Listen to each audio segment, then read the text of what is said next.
რატომ არ მცირდება საქართველოში საწვავის ფასები იმ დროს, როცა მსოფლიო ბაზარზე ნავთობის ფასი მნიშვნელოვნად იკლებს? რატომ აისახება მსოფლიო ბაზრის ტენდენციები ქართულ საწვავზე მხოლოდ გაძვირების შემთხვევაში? დღეიდან ბენზინის ფასი 3-5 თეთრით შემცირდა, თუმცა ექსპერტები აცხადებენ, რომ საწვავის ღირებულება საქართველოში შეუსაბამოდ მაღალია. ექსპერტები კარტელურ გარიგებებზეც საუბრობენ, რომელიც საწვავის ფასის შემცირებას უშლის ხელს. როგორ რეგულირდება ნავთობპროდუქტების ფასები, ვინ ადგენს თამაშის წესებს და ვინ არის ვალდებული მის გაკონტროლებაზე. დისკუსია დღეს გადაცემა ბარიერის პირველ ბლოკში. პოლიტიკური ნიშნით დაწყებული საკადრო წმენდა თუ სისტემური ოპტიმიზაცია. თბილისის მერიიდან ერთი თვის განმავლობაში 155 ადამიანი გათავისუფლდა. ოპოზიცია ნარმანიას ყოფილი ხელისუფლების მხარდამჭერების დევნაში ადანაშაულებს. ნარმანია პირობას დებს, რომ მის უწყებაში ყველა პროფესიონალი დარჩება. რა ხდება თბილისის მერიაში და როგორია დედაქალაქის ახალი ხელისუფლების საკადრო პოლიტიკა? დებატები ბარიერის მეორე ბლოკში.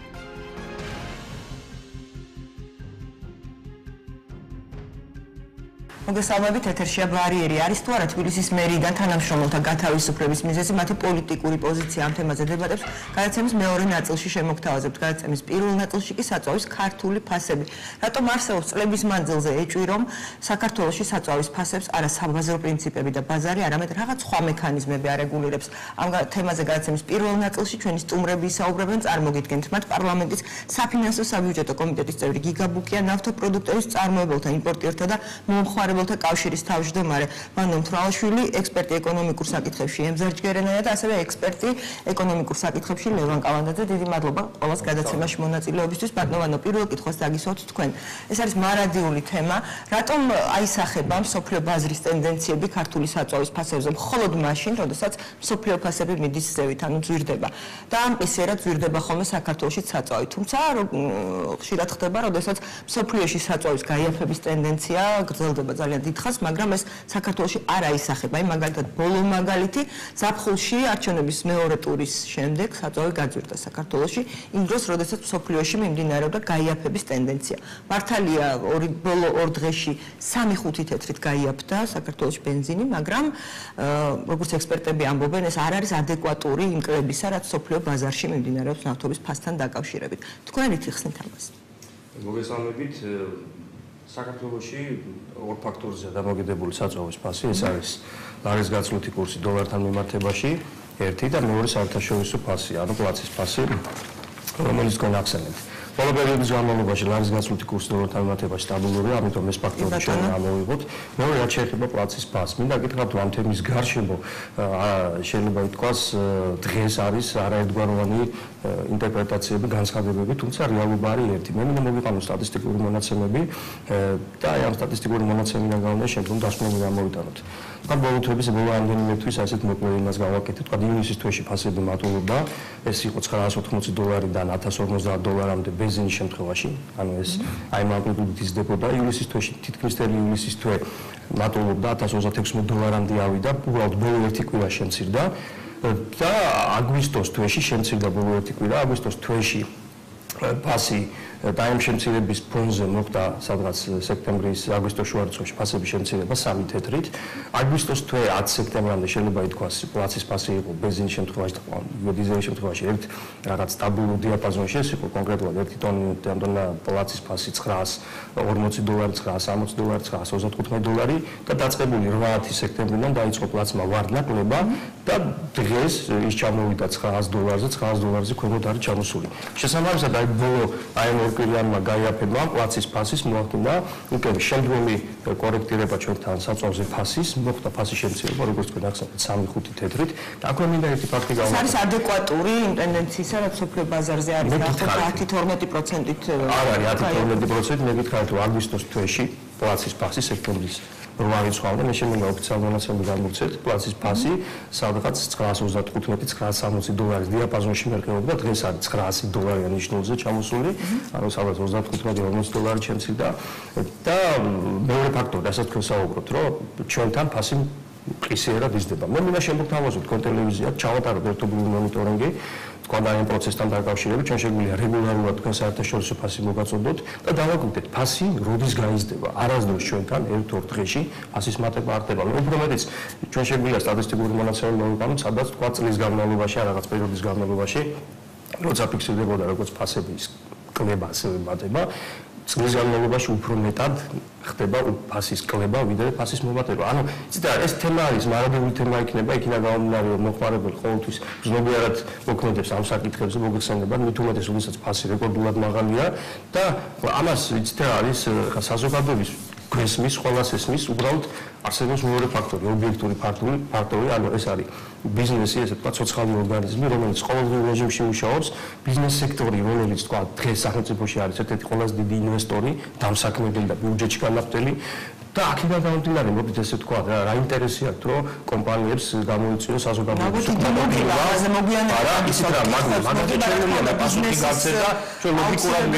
პირობა, მაგრამ ამაზე ვისაუბრებთ, ანუ ამ ეტაპზე გითხავთ, ამ ეტაპზე ბოლო კითხვას, თქვენ ამბობთ, შეგიძლიათ სრული პასუხისგებლობით ვთქვათ, რომ გაიაფების მეტი რესურსი ამ ეტაპზე არ არის? მოდით ესე ვთქვათ, გაიაფების რესურსი რაც დღეს ამ ეტაპზე იცით რა არის, ახლა არის საუბარი რაზე? კომპანია უნდა იყოს რენტაბელური. მოდით ჩვენ ესეთი ფაქტორი ავიღოთ, ხო? საბოლოო ჯამში თქვენს კომერციული სტრუქტურა ხარ და შესაბამისად ორიენტირებული ხართ, ესე ვთქვათ, შემოსავალზე და მოგებაზე, რათა თქვენ მომავალი დაგეგმოთ, განვითარებთ. საგებია, თუმცა არსებობს მოგება და არსებობს ზენა. ხო, ამიტომ აი ამ საკითხზე მესმის თქვენი ფაქტორი. მაგრამ მოდი ესე ვთქვათ, მოგება წაგება, ხო? თითოეული კომპანიას აქვს აუდიტორიული ანგარიშები, რომელსაც სხვადასხვა საერთაშორისო ორგანიზაციები უკეთებენ და ჩვენ შეგვიძლია ვნახოთ წლის ანგარიში მათი მოგება წაგების. იქიდან გამომდინარე ჩვენ გამოვიტანოთ დასკვნა.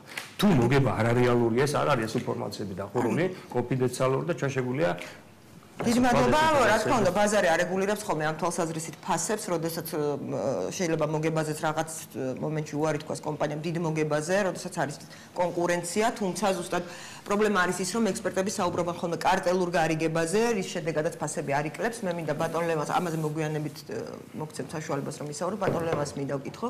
ბატონ ლევან, თქვენი აზრით არის თუ არა საშუალება იმის, რომ საქართველოში საწვავი ღირდეს უფრო იაფი ვიდრე დღეს ღირს? მე მაინც მგონია, რომ არის ამის რესურსი, მაგრამ მე მაინც დავიწყებდი პირველი თქვენი კითხვით, რატომ არსებობს ეჭვი საზოგადოებაში? ეჭვი არსებობს იმიტომ, რომ უკვე წლებია ამ ეჭვებთან დაკავშირებით არ არსებობს პასუხები. ერთხელ და სამუდამოდ არ გაეცა ამ საზოგადოებაში გაჩენილ ეჭვებს პასუხი და უსაფუძოა ეს ეჭვები, აი ჩვენ ვიცით ხო ნაციონალური მოძრაობის პოზიციად რომ აი ეს რაღაც აბსოლუტურად გეთახმებით, სწორად დასმული საკითხია. ბატონო, ეს სახუმარო თემად იქცა, აი ერთი არის თემა, რომელიც მიდიოდა დაუშვათ აბსოლუტურად გეთახმებით, სწორად დასმული საკითხია, მაგრამ არსებობს თუ არ არსებობს კარტელური გარიგება, ამას პასუხი უნდა გაეცეს. როგორ?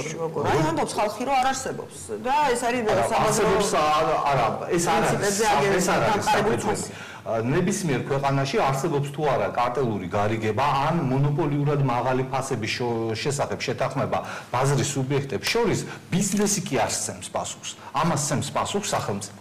სახელმწიფოს აქვს შესაბამისი ინსტიტუცია, შესაბამისი საკანონმდებლო უზრუნველყოფა, ყოველ შემთხვევაში უნდა კონდეს, რომელიც პასუხისმგებელია ასეთი ტიპის პრობლემური საკითხების გადაწყვეტაზე. შესაბამისი კვლევის ჩატარებით და შესაბამისი დასკვნის და რეკომენდაციის მომზადების პროცესში. ჩარევა ხომ არ იქნება ბიზნესში, როგორ შეიძლება სახელმწიფომ დაადგინოს საწვავის ფასი, მაგრამ წარმატებით შეიძლება დაადგინოს, თქვათ, პურის ფასი. არასწორი ინტერპრეტაცია. აქ არ არის საუბარი, რომ სახელმწიფო ადგენს ფასს, სახელმწიფო არ ადგენს ფასს, არ უნდა ერეოდეს საქმიანობაში, ბიზნეს საქმიანობაში. აქ საუბარია იმაზე, რომ საქართველოში გვაქვს კონკურენციის შესახებ კანონი. გვაქვს კონკურენციის სააგენტო, გვაქვს დანიშნული ხელმძღვანელი კონკურენციის სააგენტოს.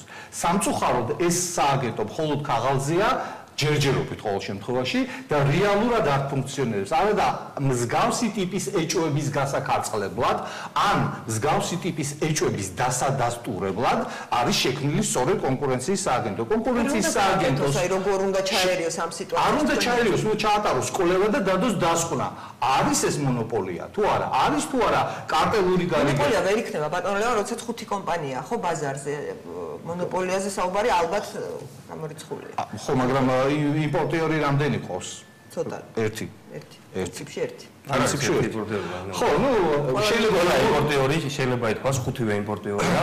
დაახლოებით წილი ბაზრის გადანაწილება. 50%-დან 23%-მდე. არის თუ არა მონოპოლიური ფასების შესახებ შეთანხმება. ამაზეც ანტიმონოპოლურმა სამსახურმა. ეხლა როგორ თქვენ წარმოგიდგენიათ რომ ბაზრის მონაწილეებს ხვილ ნავთობ კომპანიებს და ნავთობ რეალიზატორებს შორის კონკურენციაა? რა ჩანს ბაზარზე? მოდი ფასები მოვიყვანოთ. აი ეს შეიძლება იქნეს ფასების თვალსაზრისით რეგულარი ტიპის საწოლში მოვიყვანოთ. არა. აი რეგულარის ტიპის საწოლში დღეს არსებული ფასები. თქვა ერთ კომპანიას აქვს 2 და 2 თეთრი რეგულარი. შეიცვალა ფასი და ასე რომ ეს არ იქნება ესე იყო. ეს არ არის. არა, ესე არის. სამაგალითო დავიღოთ სტაბილიზებული გაკეთდა და დავთავდა. ნუ ყველაზე რაც ხონდა +-5 გაკეთდა. ეხლა რა არის კონკურენციის ერთ-ერთი ბაზარზე ერთ-ერთი ძირითადი ფაქტორი ფასი ხო დამეთანხმებით. დეთანხმებით. ფასი უნდა რეგულარი საწოლზე რატომ უყავს ამ შემთხვევაში? ნუ ყველაზე მოხმარებადი პროდუქტია.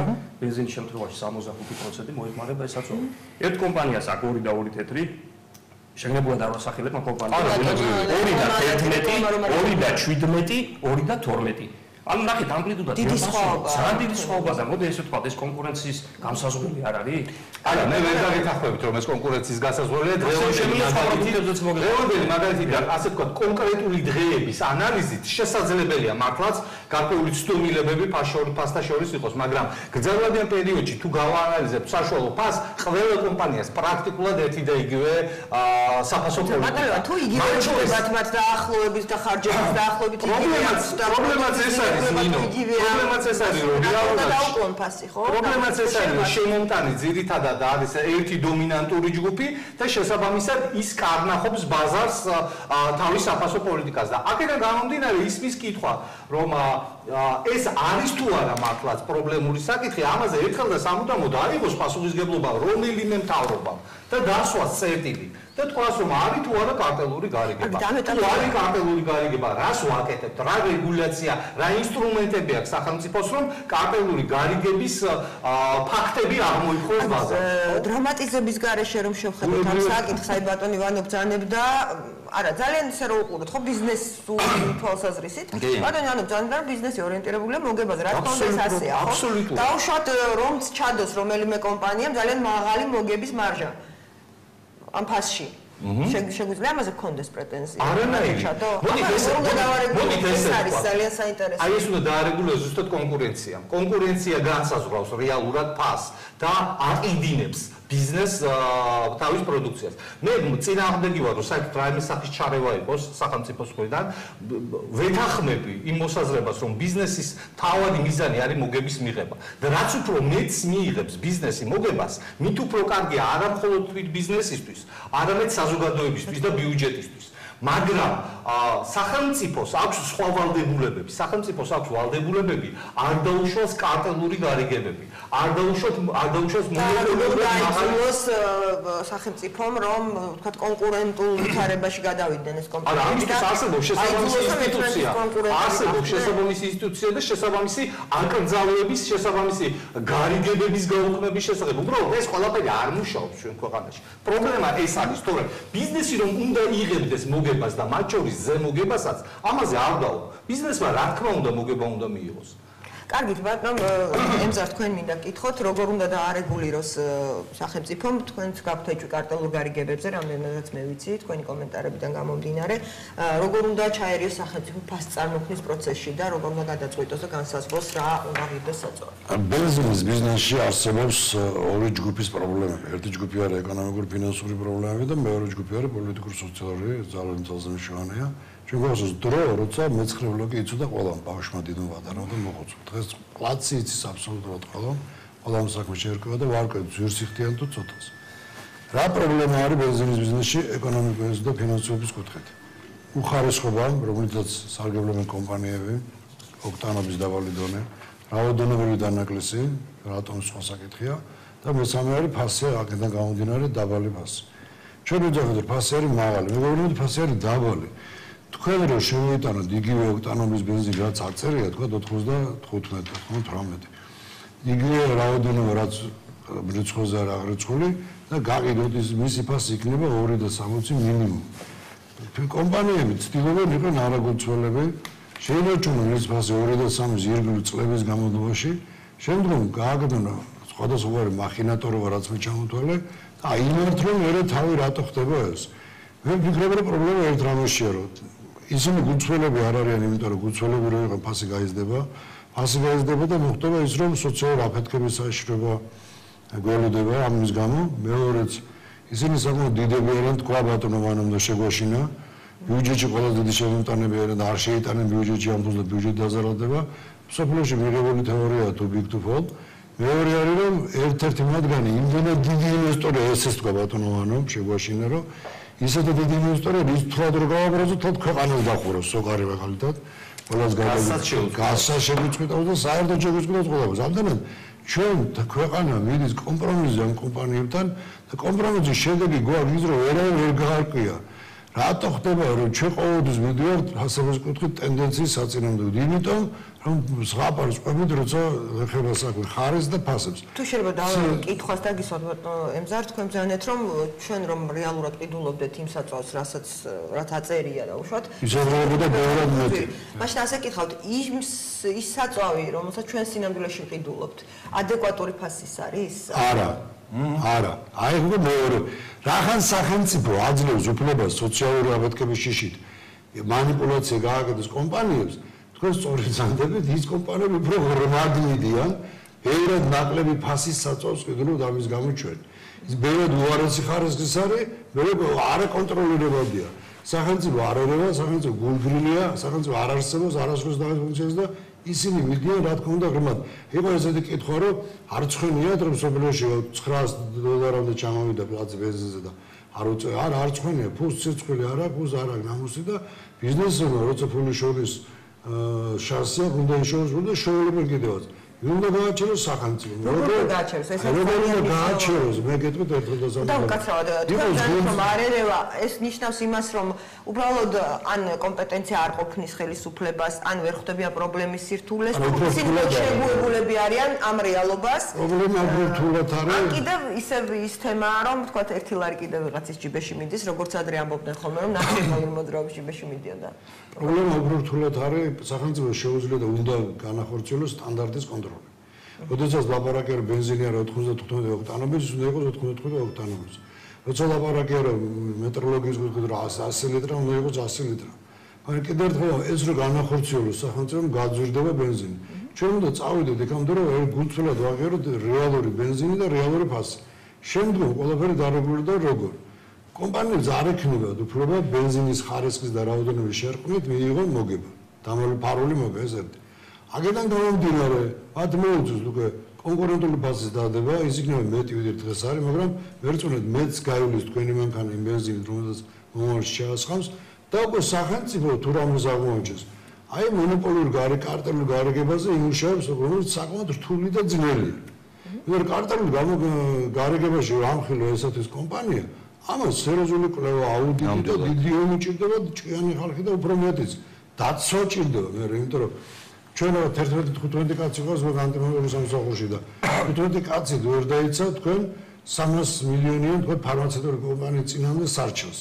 15 კაცი ვერ დაიცა თქვენ და გიგანტურ ნავთო კომპანიების წინამდე სარჩელს.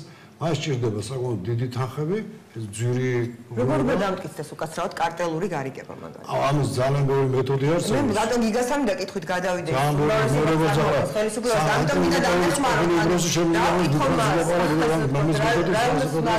ხელისუფლება და რას არ აკეთებს. მან უნდა დააკომპლექტოს, ხელისუფლება უნდა დააკომპლექტოს საკმაოდ დიდი პროფესიონალები და ანტიმონოპოლური სამსახური, უნდა მისცეს დიდი ბიუჯეტი აუცილებლად, იმიტომ რომ საზოგადოებას დიდი მოლოდინია გამსახურება. ანუ კონკურენციის აგენტის. რა თქმა უნდა, კონკურენციის აგენტის და მას ხარ იმაში უნდა დაუჭიროს, რომ შეეძლოს ნებისმიერი დონის ადვოკატის თუ პროფესიონალის აუთსორსინგის და გადავიდოს. სხვა შტატების მეთოდით მაგის დაკომპლექტებას აზრი არ აქვს.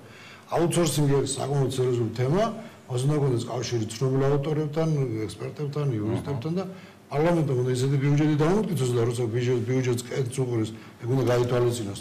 ამ როჯეს არდევს.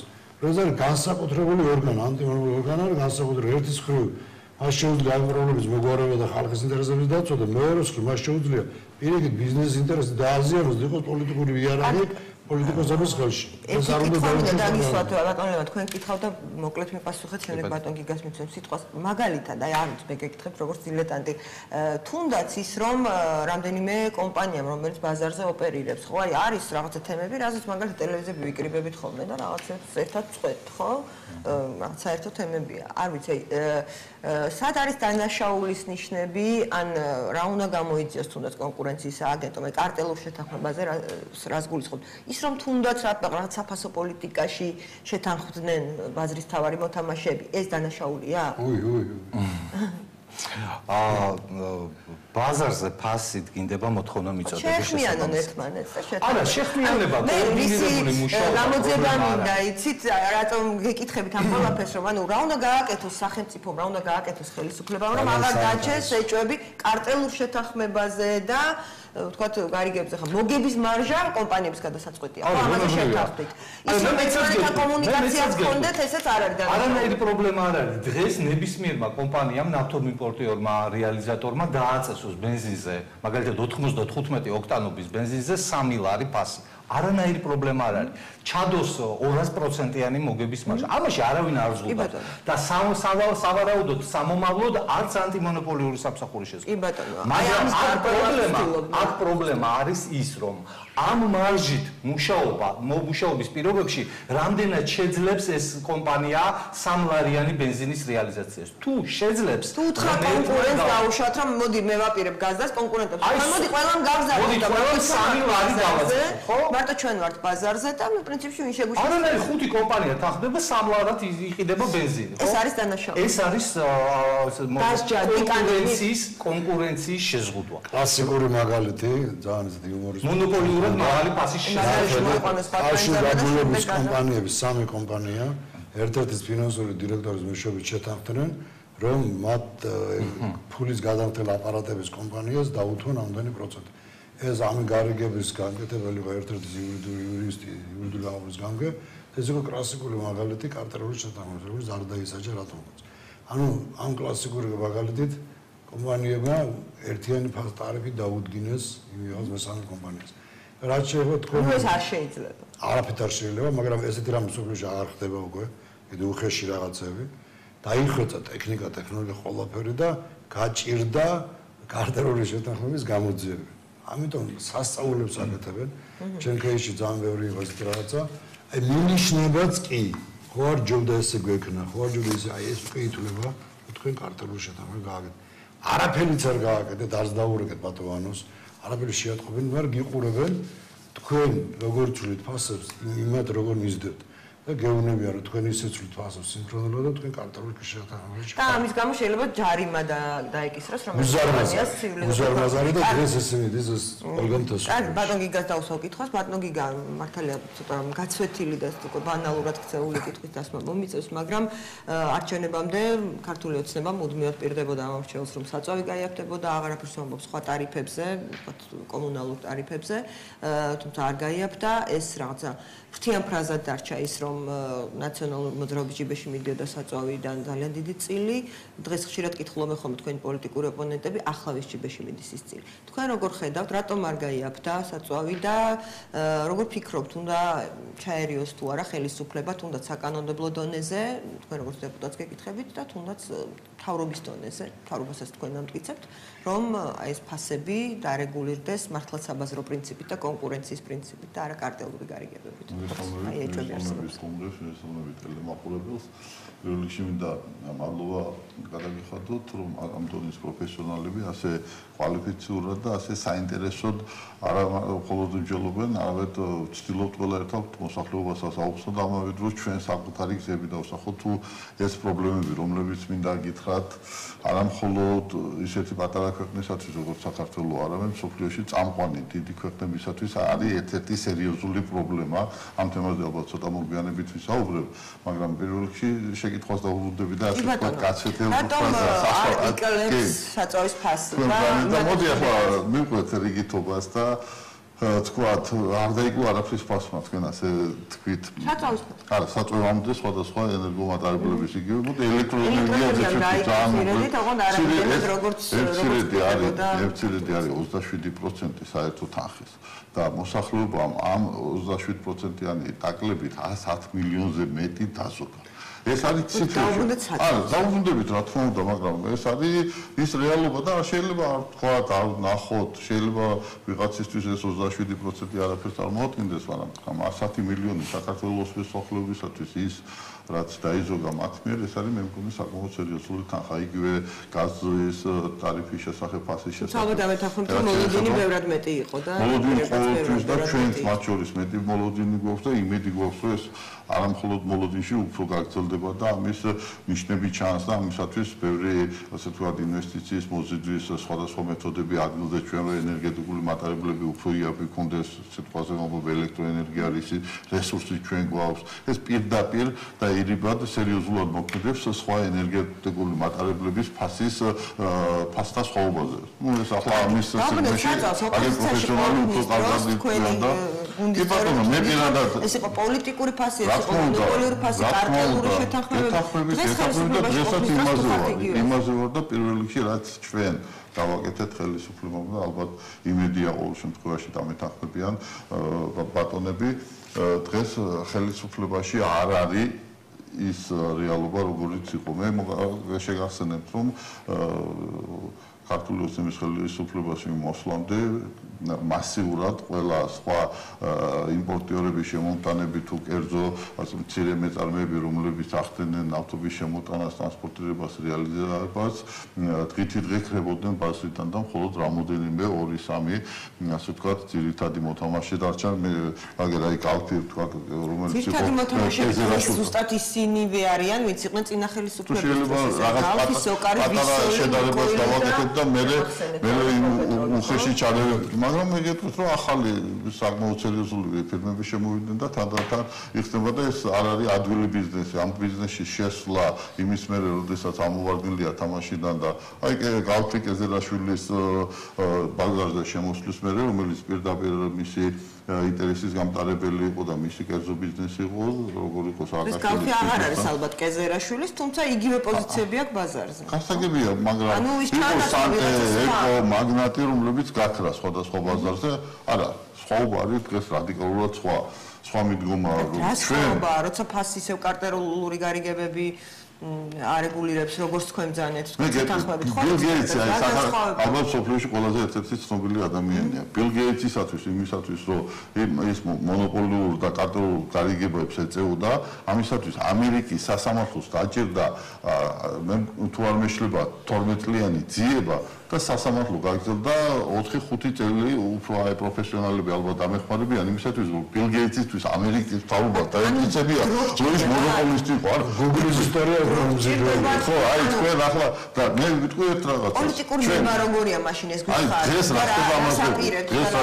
არ არსებობდა ანტიმონოპოლიური სამსახური შეიქმნა ანტიმონოპოლიური სამსახური მაგრამ არის ბატონო არსებობდა ნუ არსებობდა ჰაერში პოლიტიკური მემა და კანონიც არ არსებობდა და დღეს აი დღეს უკვე ეს კომიტეტი დარგობრივი ეკონომიკური კომიტეტი რიგა შეკრებაზეა არაოფიციალურზე იმისათვის რომ დაიხვეწოს კიდე ერთხელ ბატონო კანონი არსებობდა ერთ-ერთი ავტორი მე ვარ არსებობდა მაგრამ არ იყო საკმარისი იმისათვის მესმის მაგრამ თქვენ უფრო კარგად იცით ჩემზე იმ კანონით მხოლოდ იმ კანონით ის პერკეტი და იმ შუაში გავლა ოქროს ზაფი რაღაცა ოქროს შუალედი რასაც ქვია რომ ერთი მხრიდან არ გახდეს სახელმწიფო რეპრესიული მანქანა და ბიზნესის არა უხეში ჩადევი და არ დააზიანოს ბიზნესი და ამავე დროს მოქალაქეებისა და მომხმარებლების ინტერესი დაიცვას ეს არის იმ დონეზე ფრთხილად გასავლელი თან იმ პერიოდში როგორც ჩვენ ვიმყოფებით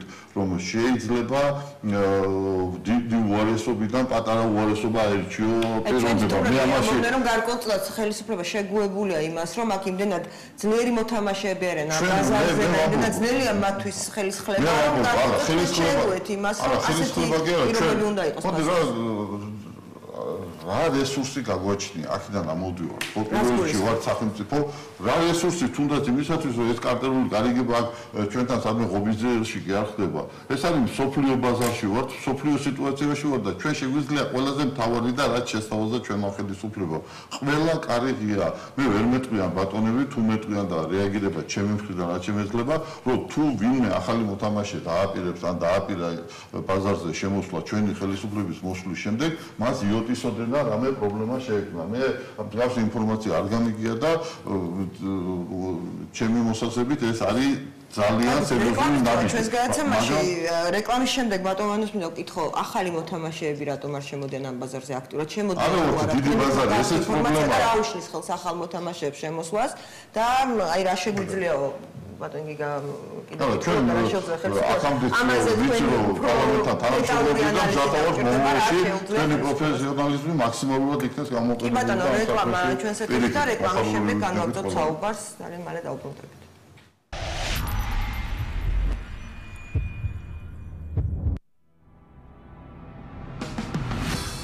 პირველი ოქტომბრიდან იწყება ტახტზე ნადირობის სეზონი. იორის ჭალები გაძლევთ ტახტზე და კოლხურ ხოხობზე ნადირობის უნიკალურ შანსს.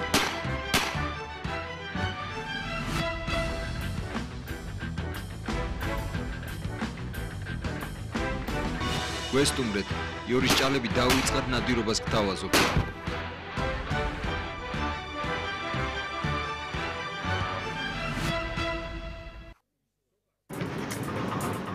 როგორ არა? შემსრულებში შეწავალ, ოღონ გერმანიდან დაბრუნების მერე. დიდი ხნით? არა. გამარჯობა. ხო, სულ რამდენიმე დღით მივდივარ. გერმანელებმა ჩემი წიგნი გამოსცეს და პრეზენტაციაზე უნდა ჩავიდე. ჩვენთან გახსენეთ. კი ბატონო. თქვენ ხომ გერმანიაში მიემგზავრებით? დიახ. და ლუდი საქართველოდან მიგაქვთ? კი, გადაძენ.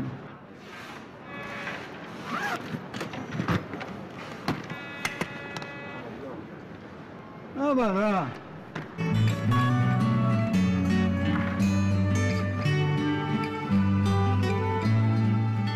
ზედაზენი. აბა რა.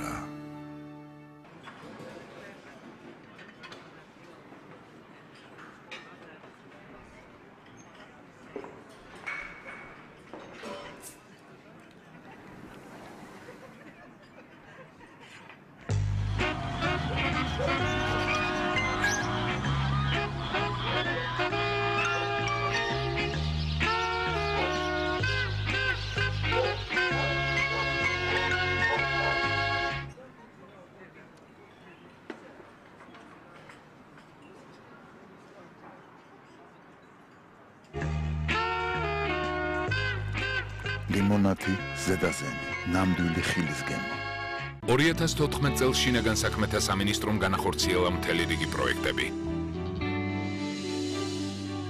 დაცვის პოლიციის თანამშრომლებისთვის შეიქმნა უნიფორმის ახალი დიზაინი. ასევე უნიფორმა გამოეცვალა უბნის ინსპექტორებს. მიგრაციის სამსახურის ფარგლებში დასრულდა არალეგალ მიგრანტთა დროებითი განთავსების ცენტრის მშენებლობის პროცესი. კეთილ მოეწყო მიგრანტთათვის საცხოვრებელი ოთახები.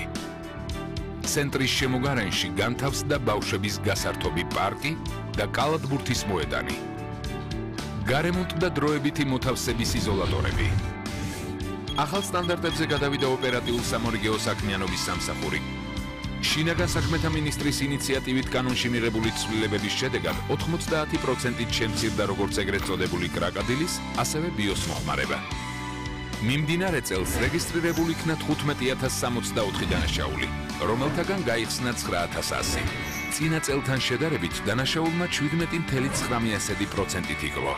მოხდა საერთაშორისო ნარკოტრანზიტის საქმის გახსნა და უპრეცედენტო რაოდენობის 3 ტონამდე თხევადი ჰეროინის ამოღება. მუდამ ქვეყნის სამსახურში შინაგან საქმეთა სამინისტრო. ფილარმონიის განახლებული ფასადი, ურეკის პირსი, თეგეტა მოტორსი, თბილისის ბიზნეს ცენტრი, ბათუმის დელფინარიუმი, ბათუმის პლაზა, მაკდონალდსის შენობა. ამ წარმატებული პროექტების განხორციელება მრავალპროფილიან კომპანია ელიტა ბურთს უკავშირდება. ლითონ კონსტრუქციების პროექტირება, დამზადება, მონტაჟი, მშენებლობა, მინის დამუშავება, ალუმინისა და მეტალოპლასტმასის პროფილები, მინაპაკეტი, სავენტილაციო სისტემები, ჰიდროჭრა, ორტესებრი კოჭების წარმოება, ყველაზე მოწინავე ტექნოლოგიები, ულტრათანამედროვე მანქანადანადგარები, ევროპული კვალიფიკაციის ტექნიკური პერსონალი, უძლიერესი პარტნიორები წარმოების სფეროში, სტრატეგიულად ხარისხზე და სტაბილურ ფასებზე ორიენტირებული კომპანია. ეს ელიტა ბურჯია, ტექნოლოგიური ლიდერი ამიერკავკასიაში. ტვერსასრუტი, Samsung-ი, ფასი 99 ლარი. ნუ გადაიხდი ზედმეტს. ტექნობუმი.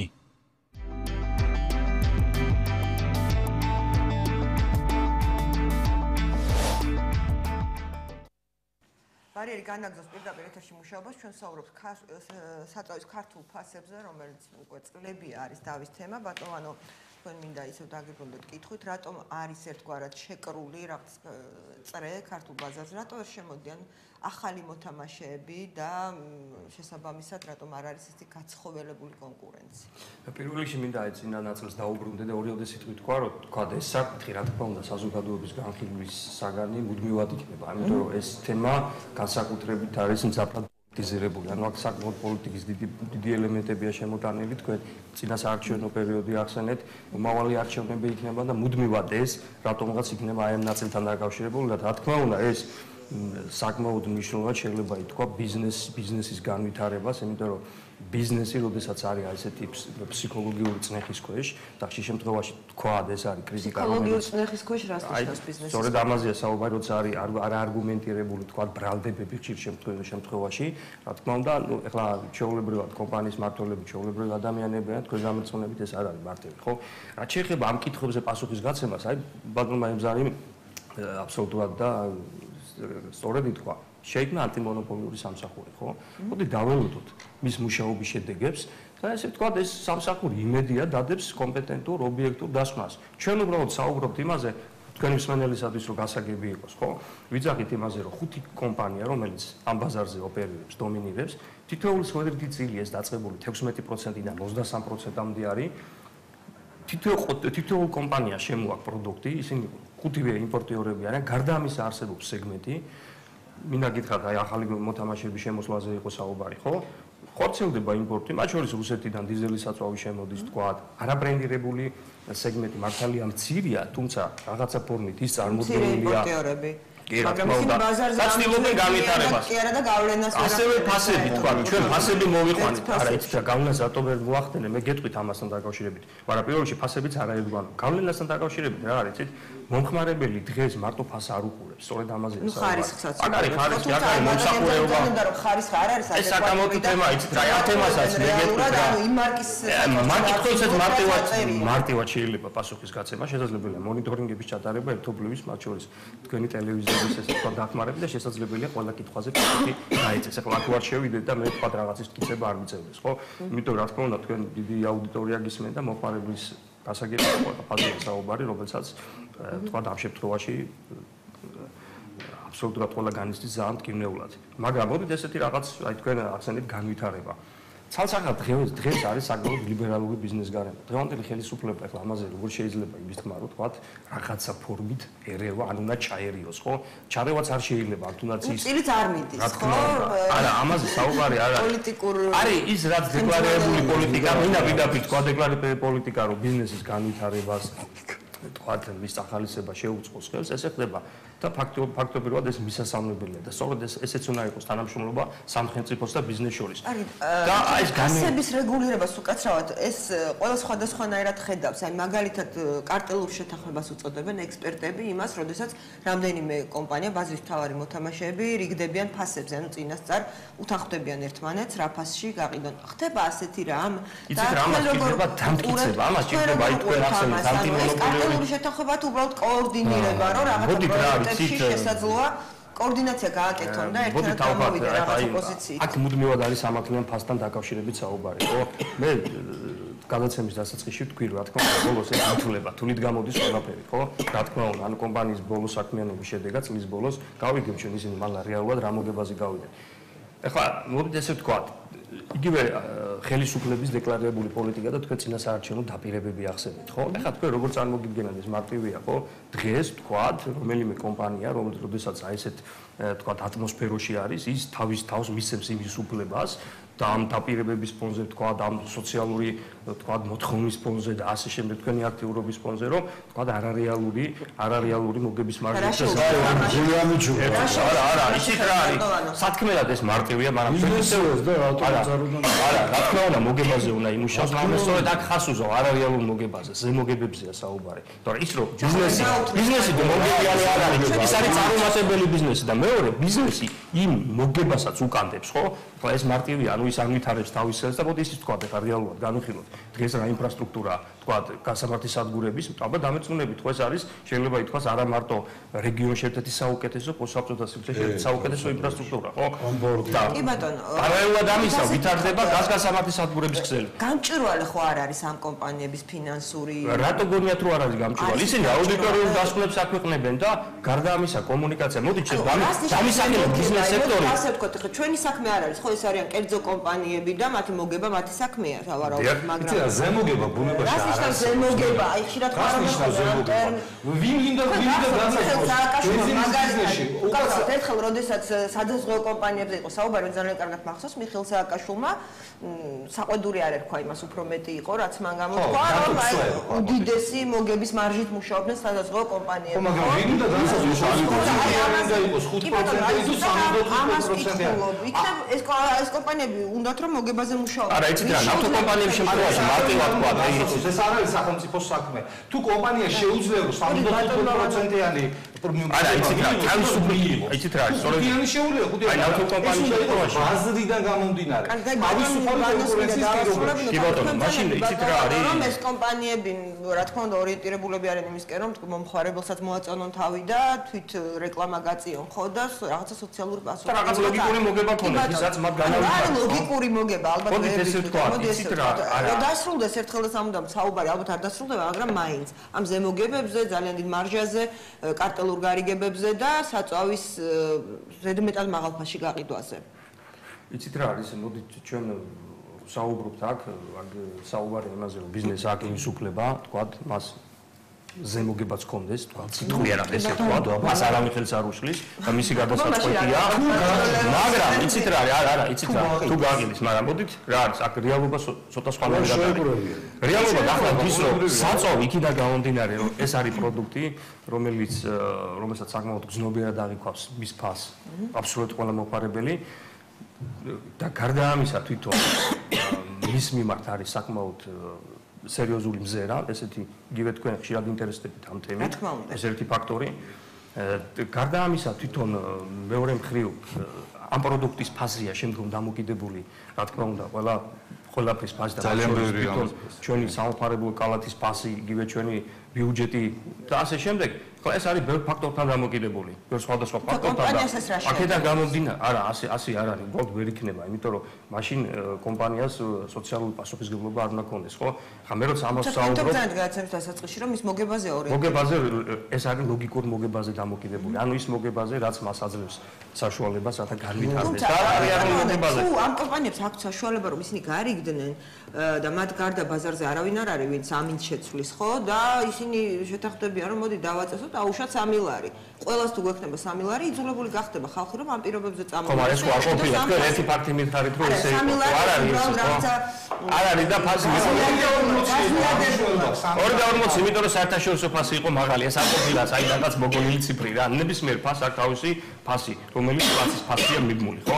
აი ამაზეა საუბარი. ანალოგიური ლოგიკით შეიძლება გამართლდეს 3 ლარიც და 5 ლარიც. თუ ჩვენ მოვინდობთ, თუ გაიზარდა პლაცის ფასი და შესაბამისად ლარის გასვლითი კურსი ცოტა რაღაც იმაში დისბალანსში მოვიდა, მაშინ შეიძლება გახდეს, მაგრამ ვერთა დაგვიფაროს. ყოველ შემთხვევაში ეს ჩვენი ეკონომიკისთვის არ იქნება სასარგებლო. ნამდვილად არ იქნება, თუმცა იმაზე რომ რა შეუშლება კომპანიას ფასსა და პლაცი. იცით რა არის, აი მოდით ესე ვთქვათ რა, დღეს მაგალითად არგუმენტები იმის წინააღმდეგ რომ კომპანიებს ზემოგებები აქვს, ეს არის მხოლოდ ესე ვთქვათ აი ზოგადი არგუმენტები, ზოგადი ფრაზეოლოგია, არსებობს პლაცი ოფიციალური სტატისტიკური მონაცემები, ხო? გარდა ამისა არსებობს რაღაც მიახლოებითი კალკულაცია, თვლა, ჩვენ შეგვიძლია ეს დავთვალოთ და არსებობს ესე ვთქვათ კომპანიების საბოლოო წლის შედეგები, ანგარიშები, ხო? რატო არ აი ჩვენ რატო არ ადეკვატურია თქვენი განცხადებით ეს ფასი, რაც დღეს ყოველ შემთხვევაში ეს არ არის დიახ ადეკვატური ფასია, მოდით ესე ვთქვათ, ჩვენ ფასებს ვსაუბრობთ, მაგრამ ფასი არ არის მხოლოდ ერთი ფასი. ის რასაც ვთქვათ, მომხმარებელი ფასი შეიძლება ითქვას რამდენიმე ფასი. ამ თუდას ძალიან დიდი როდესაც ჩაგერევი. ამ თუდას არ არის ადეკვატური, ამ თუდას მიიღეს ზემოგვება. ამ თუდას თქვენ რა იცით, ბატონო? როცა 150 დოლარი დავა. არ დავარდა, $35 შემცირდა, სად დავარდა? $940. ჩემი პრობლემა არა ერთ აღია. არა, აგერ არის ციფრები და შემიძლია გახსოვდეს. არა, როგორ მიიღეს? მე კი არ უნდა მიიღოთ. არა, აი აგერ არის. $940 და $900, ანუ $40 არის პლაცი შემცირებული. მოდით ბატონო ემზარს აი $40 ის რა. აი მთელი გადაცემა უკვე 45-ი ვცდილობ გავარკვიო რაღაცნაირად, ანუ თქვენ რა საფუძველი გაქვთ ამტკიცოთ ის, რომ ზემოგებას იღებენ ეს კომპანიები, მით უმეტეს თან ახლა ვამბობდით, რომ ზემოგება ნებისმიერ კომპანიას უფლება აქვს მოგება მიიღოს თვითონ რასაც დაადგენს იმდენი, არავინ ამის წინააღმდეგი არ არის. ამ კომპანიებსაც, ნავთობ კომპანიებსაც ჰქონდათ უფლება ბიზნესის კუთხით მიიღოთ ის მოგება, რაც მიიღეს, ნამდვილად მიიღეს $150 მარჟით მოგება. ვანოს დიდ პატივცემ და არა $150 არ ყოფილა გულწრფელად გეუბნეთ ბოლო თვენახევარი მიიღეს მოგე უფრო მეც გეტყვით ტენდენცია რომელიც სოფლიო ბაზარზე რაც არაბეთის ნახევარკუნძულზე ხდება ამის გამო ფასი უნდა მიდიოდეს მაღლა რეალურად რუსეთ-უკრაინის გამო და პოლიტიკური გადაწყვეტილების გამო მიდის დაბლა იციან კარგად მომავალ წელსაც ფასის დაბლა წავა რუსეთის გამო აქედან გამომდინარე სანამ პრესამ არ ატეხა ერთი ვაიუშელებელი ბენზინის გამყიდველი კომპანიები ღებულობდნენ მარჟას იმაზე მეც, ვიდრე ჩვეულებრივად ღებულობდნენ ისინი. ეს არის თუ არა დანაშაული? არა, დანაშაული არ არის. რეაგირება უნდა ხდებოდეს რეაგირება. აი ისინი ამბობენ რომ მათ ძვირად აქვს შესყიდული ის რაღაცა პარტიები და სანამ ისე დაიყიდება. აი ბაბანო, $150 ისაკ დათვლილი მაგ და ეწამეთ გეტყვი. სამწუხაროდ ჩვენ არ აქვს ფუფუნეო გაზისაცავი კონდეს ავტობუსაცავი კონდეს, პურის ქვილისაცავი კონდეს, ჭირდება პარლამენტი ამის პოზიციებს ოდესმე და ოდესმე ჩვენ ამას გავაკეთებთ და ჩვენ გვეკრება რეზერვების სტრატეგიული. აუცილებლად გჭირდება, თუნდაც 6-თვიანი მარაგი, თუნდაც 5-თვიანი მარაგი. ამ წუთში ამ კომპანიებს ყველას კარგად ვიცნობთ მატერიალურ მომარაგებასაც, არც ერთ არ აქვს ისეთი უზარმაზარი საცავი, რომ დიდი რაოდენობა კონდეთ შემოტანი. კუპაჟირება ყოველთვის ხდება. ჩვენ გვაკლია ერთი რამ. არგუმენტი ძირთად ის არის ხოლმე ბატონო ემზარ, რომ ეს წარსულში შესყიდული, ძვირად შესყიდული მარაგები უნდა მოიწუროს. თავის გამართლება და მეტი არაფერი. მე გეტყვით ერთ გულწრფელობა გვაკლია ჩვენ. კომპანიას და ბიზნესს სულიზი არ აქვს თვით ესე თავიდან ბოლომდე და ფული უნდა აკეთონ აუცილებლად, მაგრამ თქვენ რომ აკეთებენ, მეტი არაფერზე არა ლაპარაკი. დანარჩენი გულისხმება ხო? ხო, არა, დანარჩენი სახელმწიფო უნდა მიხედოს აუცილებლად. სახელმწიფო ინსტიტუტი უნდა მუშაობდეს და თუ არ გასაგებია დაარებული თორე და არ დაარ მოწყინდა იმ კომპანიებსაც სულ უძახო რომ სუნდიზიარება არა ბატონო და დაანებეთ და იმდენად დიდები არიან ხო და მთელი გადაცემა მაგაზე ვიზაკეთებ ვერ უმედოს სახელმწიფო ხმის ამოღებას მათ იმდენად დიდები არიან სოციალური საკითხებზე წვენ ინვესტორები არიან ისეთები ამიტომ რთული თემაა სახელმწიფო თემა სწორი ხართ რომ ხშირად წევთ ამ თემას იმიტომ რომ ამან შეიძლება იქამდე მიგიყვანოს საერთოდ აზრი არ აქვს ახლა იმ დასკვნა მივდივართ რომ იგი თუ დღეს არ მოუშვეთ ეგ საკითხი თუ ღიად არ გადავილაპარაკეთ მართლა რა პრობლემებია ხვალ საერთოდ ხმას ვერ ამოვიდა რა პრობლემებია მოდით კიდევ ერთხელ დავუბრუნდეთ ამ თემას და ხარისხის პრობლემა რაოდენობის პრობლემა ფასის პრობლემა სამი დიდი პრობლემაა გამას ფასის შესახებ შეთანხმების ფასის უნდა დაადონ ემზარ თვითონ კომპანიამ რა ფასიც უნდა ის დაადოს. აქ ლაპარაკია იმაზე რომ პრობლემა არის ისინი გარიგებას ახდენენ მაღალი ფასი. კალკულაციას ვერ ვისაც რა უნდა იმდენი დაადოს და რამდენი მოგებაც უნდა მიიღოს. ეს მის მარიფაძეა დამოკიდებული. სახელმწიფო დაადოს თუ დანიშნულება უნდა იყოს რომ აი ასეთი კარტელური მონოპოლიურად მაღალი ფასის შეთანხმება არ დაუშვა. რამდენად დამტკიცებადია ზუსტად ამაზე დამტკიცებადი არის ნინო. უბრალოდ ძალიან ფორმი ჩანაწერები უნდა მოვიპოვოთ. კომპანიების წარმომადგენლები ერთმანეთს ფასებს უთანხმებენ, რა უნდა გავაკეთოთ, როგორ დავამტკიცოთ კარტელური გარიგება. აი ეს მაინტერესებს. ძალიან რთულია, ძალიან შრომატევადია, მაგრამ არსებობს მეთოდები, მაგრამ პრობლემა სხვა არის. ჯერ იმაზე ვისწავლეთ, ბატონო, და არის კარტელური გარიგება, ის რომ შეგვიძლია იმის координаციაც დავარქვათ კომპანიებში.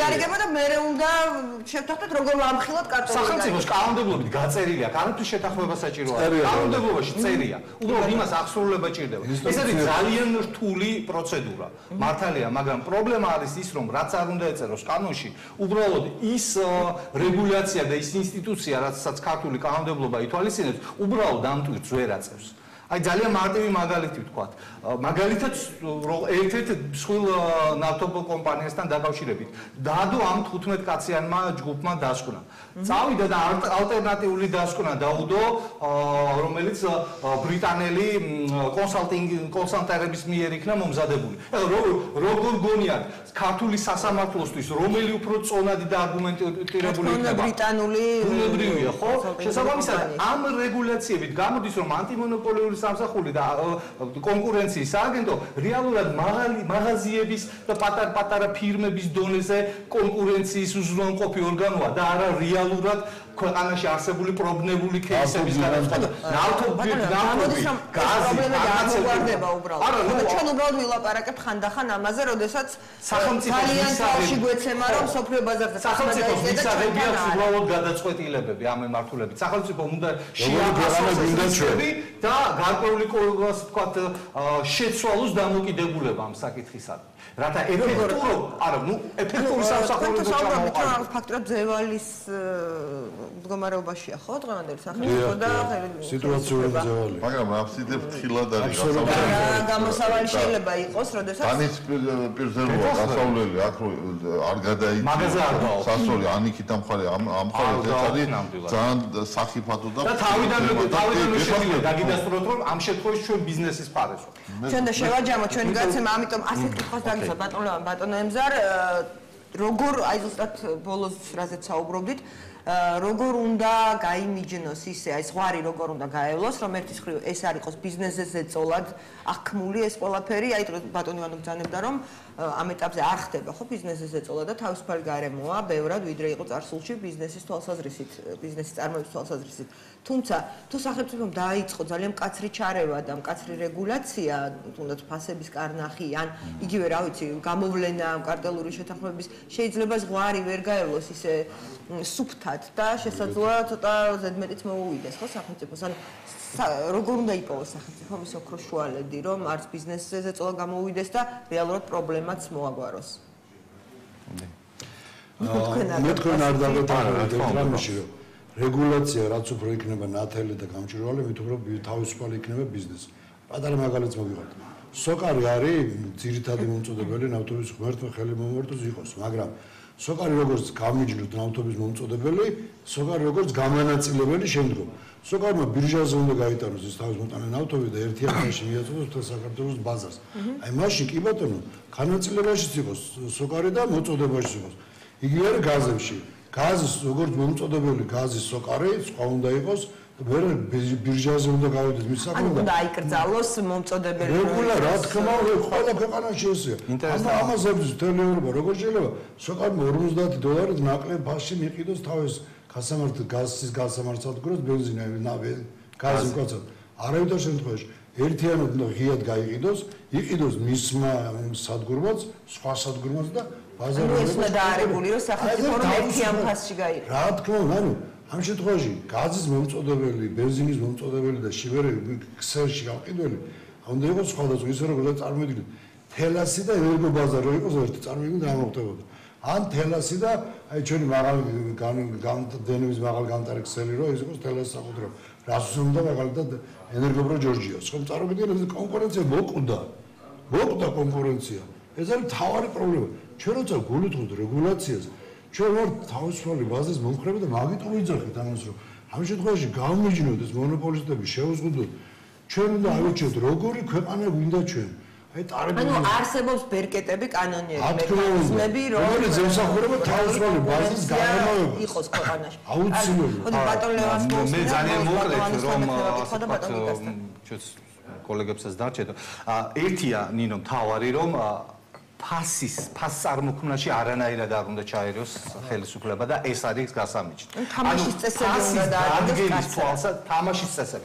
აქ ლაპარაკია რომ ფასს ადგენს კომპანია და არანაირად არ ერევა ამაში სახელმწიფო, არც კონკურენციის სააგენტო, მაგრამ კონკურენციის სააგენტო ერევა იმ შემთხვევაში და ზღუდავს კომპანიებს იმ შემთხვევაში, თუ ამ კომპანიებს შორის არის მაღალი ან დემპინგური ფასის შესაძლებლობა. მონოპოლისტური მდგომარეობა უჭირავს. თუ ხა მონოპოლისტური მდგომარეობა. აქ ფაზი არ არის ლაპარაკი. აქ არის შეთანხმებაზე, კულუარულ გარიგებაზე, რომელიც საბოლოო ჯამში მომხმარებელს აზიანებს. ამაზე საუბარი. უნდა გამოავლინოს სახელმწიფო. უნდა გამოავლინოს და მიიღოს შესაბამისი ზომები ასეთი გარიგება, ასეთი გარიგებაში მონაწილეობა.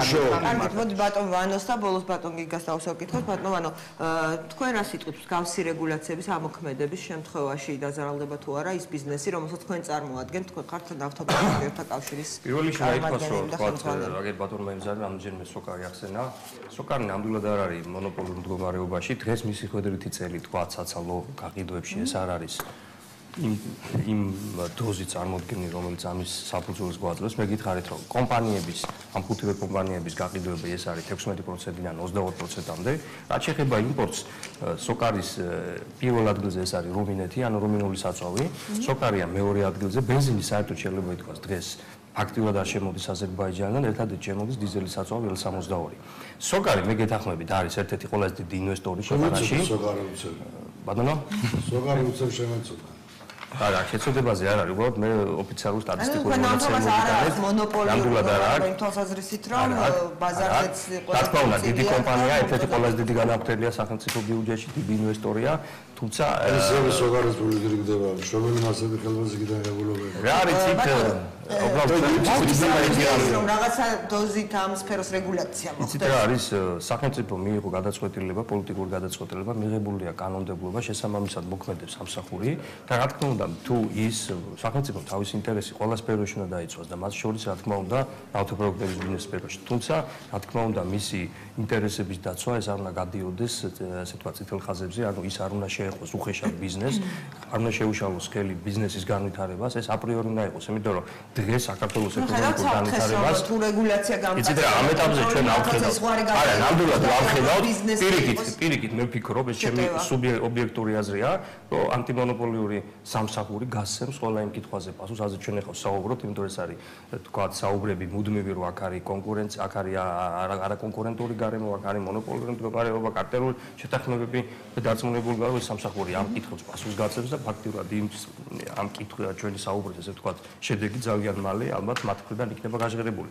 თუმცა ერთი ნამდვილად უნდა ვთქვათ და მე მგონი დამეწონებით, რომ დღეს ბიზნეს სექტორი არის ერთ-ერთი გამჭვირვალე, თუნდაც ის, რომ ჩვენ მუდმივად საუბრობთ, კომუნიკაცია გვაქვს, გარდა ამისა ერთ-ერთი განვითარებული თანამედროვე ვთქვათ, ინფრასტრუქტურის, დიდი ინვესტიციების განხორციელება ერთ-ერთი დამსაქმებელი და ხა ბიზნესის გარშემო მუდმივად საუბარი იმაზე, რომ აი თქვათ, გასაგებია ფასი ეს სენსიტიური თემა, მაგრამ ალბათ ჩვენ ერთი კუთხით არ ვეხებით იმას, თქვათ, მათ წარმატებებს, რატო იმაზე არ ვსაუბრობთ, რომ თქვათ ისინი ამ მიმართულებით ძალიან ბევრს აკეთებენ, ხო?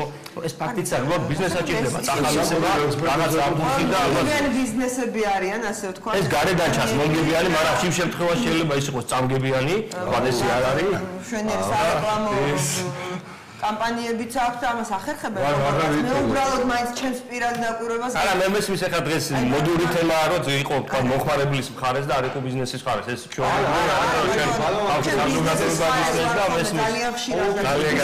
ძალიან გაია. უბრალოდ ეს ცოტა სპეციფიური და სენსიტიური თემაა, ვინაიდან საწვავის ფასი მართლაც ყველაფერზე აისახება. უბრალოდ ჩემს სუბიექტურ დაკვირვებას გეტყვით, ვინაიდან ბატონმა ემზარმაც ახსენა, ეს მართლაც წლების მანძილზე ეს მძიმე თემაა და ყოველთვის ვაშუქებდით ხოლმე წინა ხელისუფლების დროსაც და ახლაც ვაშუქებთ. ყოველთვის, როდესაც მსოფლიო ბაზარზე ტენდენცია მოდიოდა ხოლმე კლებისკენ ნავთობის ფასის, მხოლოდ მას შემდეგ იწყებოდა საქართველოში კლება, რაც გაშუქდებოდა მედიით. აი ჩვენ გავაკეთეთ. იცით რა, მე შემოთავაზოთ და ჩვენ მონიტორინგი გავაკეთოთ. მე მზადვარ რომ თანამშრომლობ და გავაკეთეთ ამ პროცესს. დაკვირვებული წლების მანძილზე და იმას გეუბნებით, მხოლოდ მას შემდეგ იწყებოდა ხოლმე ჩვენთან ფასის კლება, რაც გავიდოდა რეპორტაჟები სხვადასხვა ტელევიზიებით, რომ აი მსოფლიო ბაზარზე უკვე ძალიან იცით რა არის, ეგ რეპორტაჟები გადის ჩვენ ინფორმაციების საფუძველზე. ჩვენ გავაცვლეთ ინფორმაციას, ჩვენ ყოველდღიურად პლაცებს ვაქვეყნებთ, რომ იცით რა. არა, თქვენ არ ნახულობთ, უბრალოდ თქვენ ნახეთ იმ მომენტში, რომ რაღაც საფრანგ გამოცემული სიუჟეტი მე თავაზობთ იცით ძალიან კაია მაგრამ სასურველი აი მე მოთ თავაზობთ რომ ჩატარდეს მონიტორინგი თუნდაც აი რაღაც უახლოესი რაღაც პროექტისგან ჩვენც გვაქვს ამიტომ გეუბნებით ეს ჩემი დაკვირვების შედეგია რომ ხოლმე მას შემდეგ იწყება ხოლმე ვარდნა რაც თემა წამოიწევა მედიაში რომ აი ყველგან დაიკლო ფასი გარდა ჩვენ საქართველოსი მინუს რომ ჩვენ მინუსალები ვართ საზოგადოება მაგრამ საკუთრებით მედია უნდა იყოს აქტიური ყოველთვის ასეთ დროს გავაკეთებ ხოლმე რეპორტაჟებს რომ 3-5 თეთრი მაინც გამოვტყოთ ამ კომპანიებს და ბატონო გიგა იყო ასეთი განცხადებები რომ ხელისუფლება ვერ უბედავსო ამ კომპანიებსო და გარკვეულწილად მძევლის მდგომარეობაში როგორ აღიქონთ და პირველ რიგში აი ამიტომაც არის რომ მედია თქვენ ხართ მეხუთე ხელისუფლება იქიდან გამომდინარე იმ პრობლემებს რომლებიც ამას მეოთხეს გვეძახიან მეოთხეს ეძახიან გეუბნებით რომ იმისათვის რომ ეს პრობლემები რაც შეიძლება იყოს ან არ იყოს აისახოს გამოჩნდეს და გამჭვირვალე იყოს ამ დროს მეცეს როგორც ხელისუფლებას არ აქვს კონკრეტული სტრატეგია ნავთობის საწვავის ქართულ ფასებთან დაკავშირებით აი ეს საწვავის ქართული ფასები ეს ალბათ ცოტა ისეა რა თქმა უნდა ქართული ფასი ვერ შეიძლება ცალკე საწვავს ხონდეს მსოფლიო ფასები განსაზღვრავს ყველაფრის ფასს ძირითადად ამაზე დავაუბრუნდით რომ ხანდახან არ განსაზღვრავს მსოფლიო ფასები ქართულ ფასებს და ცოტა აცდენა ხოლმე აცდენა არის და იქნება სამწუხაროდ ეს არის რეალობა ჩვენ ვიმეორებ და ვადასტურებ რომ ანტიმონოპოლიური კონკურენციის სამსახური ბიზნესთა გამო იმ დონეზე შეიძლება ვერ ფუნქციონირებდა მაგრამ ოქროს შუალედშია გასავლელი სახელმწიფოს პირველ რიგში აქვს ვალდებულება ბიზნესი იყოს დაცული ყოველგვარი ზეწოლისაგან და არასწორი ქმედებისაგან. აქედან გამომდინარე ეს პრობლემა არა მარტო საწოლზე შესაძლებელია სხვა სექტორზეც იყოს, სხვა სექტორში ჩანდეს და მოსახლეობას კონდეს ამა თუ იმ სექტორში მსგავსი კითხვები. მაგრამ გადაწყვეტილება არის მიღებული ხელისუფლება მაქსიმუმს გააკეთეს იმისათვის რომ თავის რესურსის შიგნით არ იყოს კარტელული გარიგებები, არ იყოს მსგავსი ასე ვთქვათ თემები შეთანხმებული, მაგრამ ამ ჩვენ პატარა სახელმწიფოსაც თავისი რესურსი აქვს. კიდევ ვიმეორებ ამერიკასაც კი გაუჭირდა ბილ გეიტსთან ამ თემაზე და იმკიცებია რომ ის იყო მონოპოლისტი და ამიტომ აქედან გამომდინარე ჩვენ ისიც უნდა გავიგოთ რომ სახელმწიფოს ქართულ სახელმწიფოს თავისი რესურსის იქით შესაძლებელია რაღაც რესურსები შეზღუდულია როგორც მივხვდით მადლობ გულწრფელი აღიარებისთვის ნუ ეს ასე ახლა დიდი მადლობა პირველი ნაწილი არის ამით დასრულებული რეკლამა ჩვენს ეთერში რეკლამის შემდეგ ჩვენ ვისაუბრებთ მერიაში დაწყებულ გათავისუფლებებზე არასამთავრობო ორგანიზაციები და ნაციონალური მოძრაობის წარმომადგენლები თქვენ რომ მერიაში ადამიანების გათავისუფლება მიმდინარეობს მათი პოლიტიკური პოზიციის მიხედვით გადაცემაში გვაქვს დებატები მეორე ნაწილში ჩვენი სტუმრები იქნებიან ქართული ოცნებიდან ბექანაცვლიშვილი და ნაციონალური მოძრაობიდან ირაკლი აბესაძე დავბრუნდებით ძალიან მალე რეკლამის შემდეგ.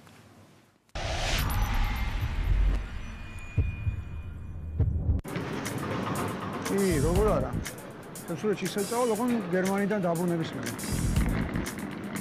დიდი ხნით? არა. გამარჯობა. ხო, სულ რამდენიმე დღით მივდივარ. გერმანელებმა ჩემი წიგნი გამოსცეს და პრეზენტაციაზე უნდა ჩავიდე. ჩვენთან გახსენით. კი ბატონო.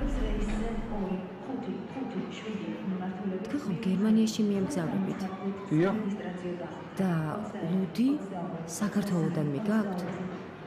კი, გადაძენ.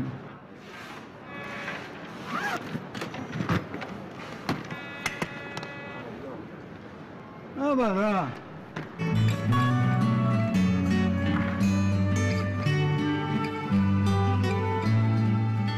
ზედაზენი.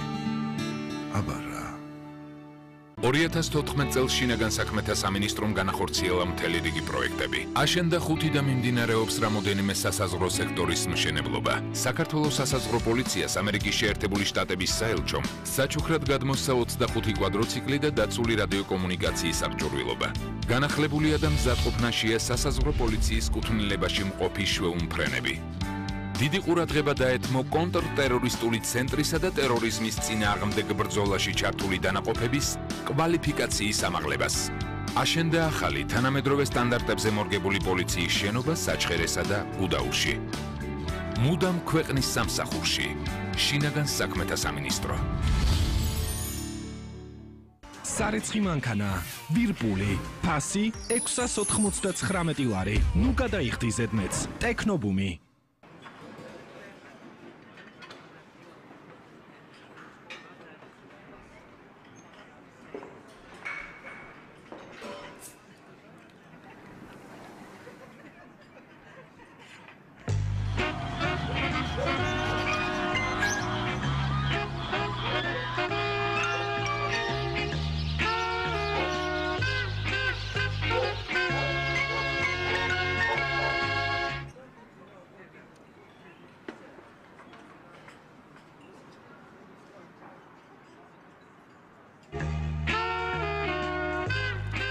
ლიმონადი ზედაზენი, ნამდვილი ხილის გემო.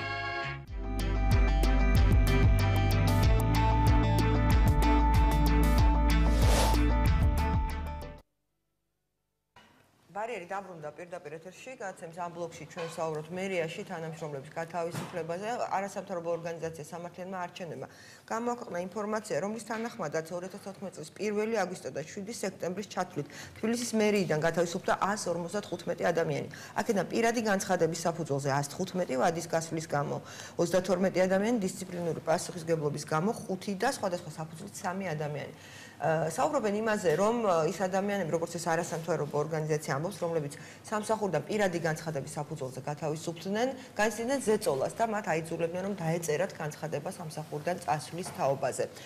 რა ხდება, რა ინფორმაცია აქვს საკრებულოს ოპოზიციას და რით უპასუხებს ამ ბრალდებებს ქართული ოცნება, ამაზე ისაუბრებენ ჩვენი სტუმრები, ბექა ნათლიშვილი ქართული ოცნებიდან საკრებულოს წევრი და ირაკლი აბესაძე ნაციონალური მოძრაობიდან საკრებულოს წევრი. ბატონო ირაკლი, მოდით თქვენ დაგისვათ პირველ რიგში კითხვას. გათავისუფლებები მერიაში. პრინციპში საკადრო ცვლილებები ეს არ არის რა. მთელი მუნიციპალიტეტის მონაცემები, მარტო მერიის არ არის. კი ბატონო. საკადრო ცვლილებები სტრუქტურაში, სადაც ძალიან ბევრი ადამიანი მუშაობს, ხო, ასეულობით, მე მგონი არ არის. ჩვეულებრივი ამბავია, რატომ გაქვთ განცდა, რომ ეს არის პოლიტიკური ნიშნის გათავისუფლება თანამშრომლების? დიახ.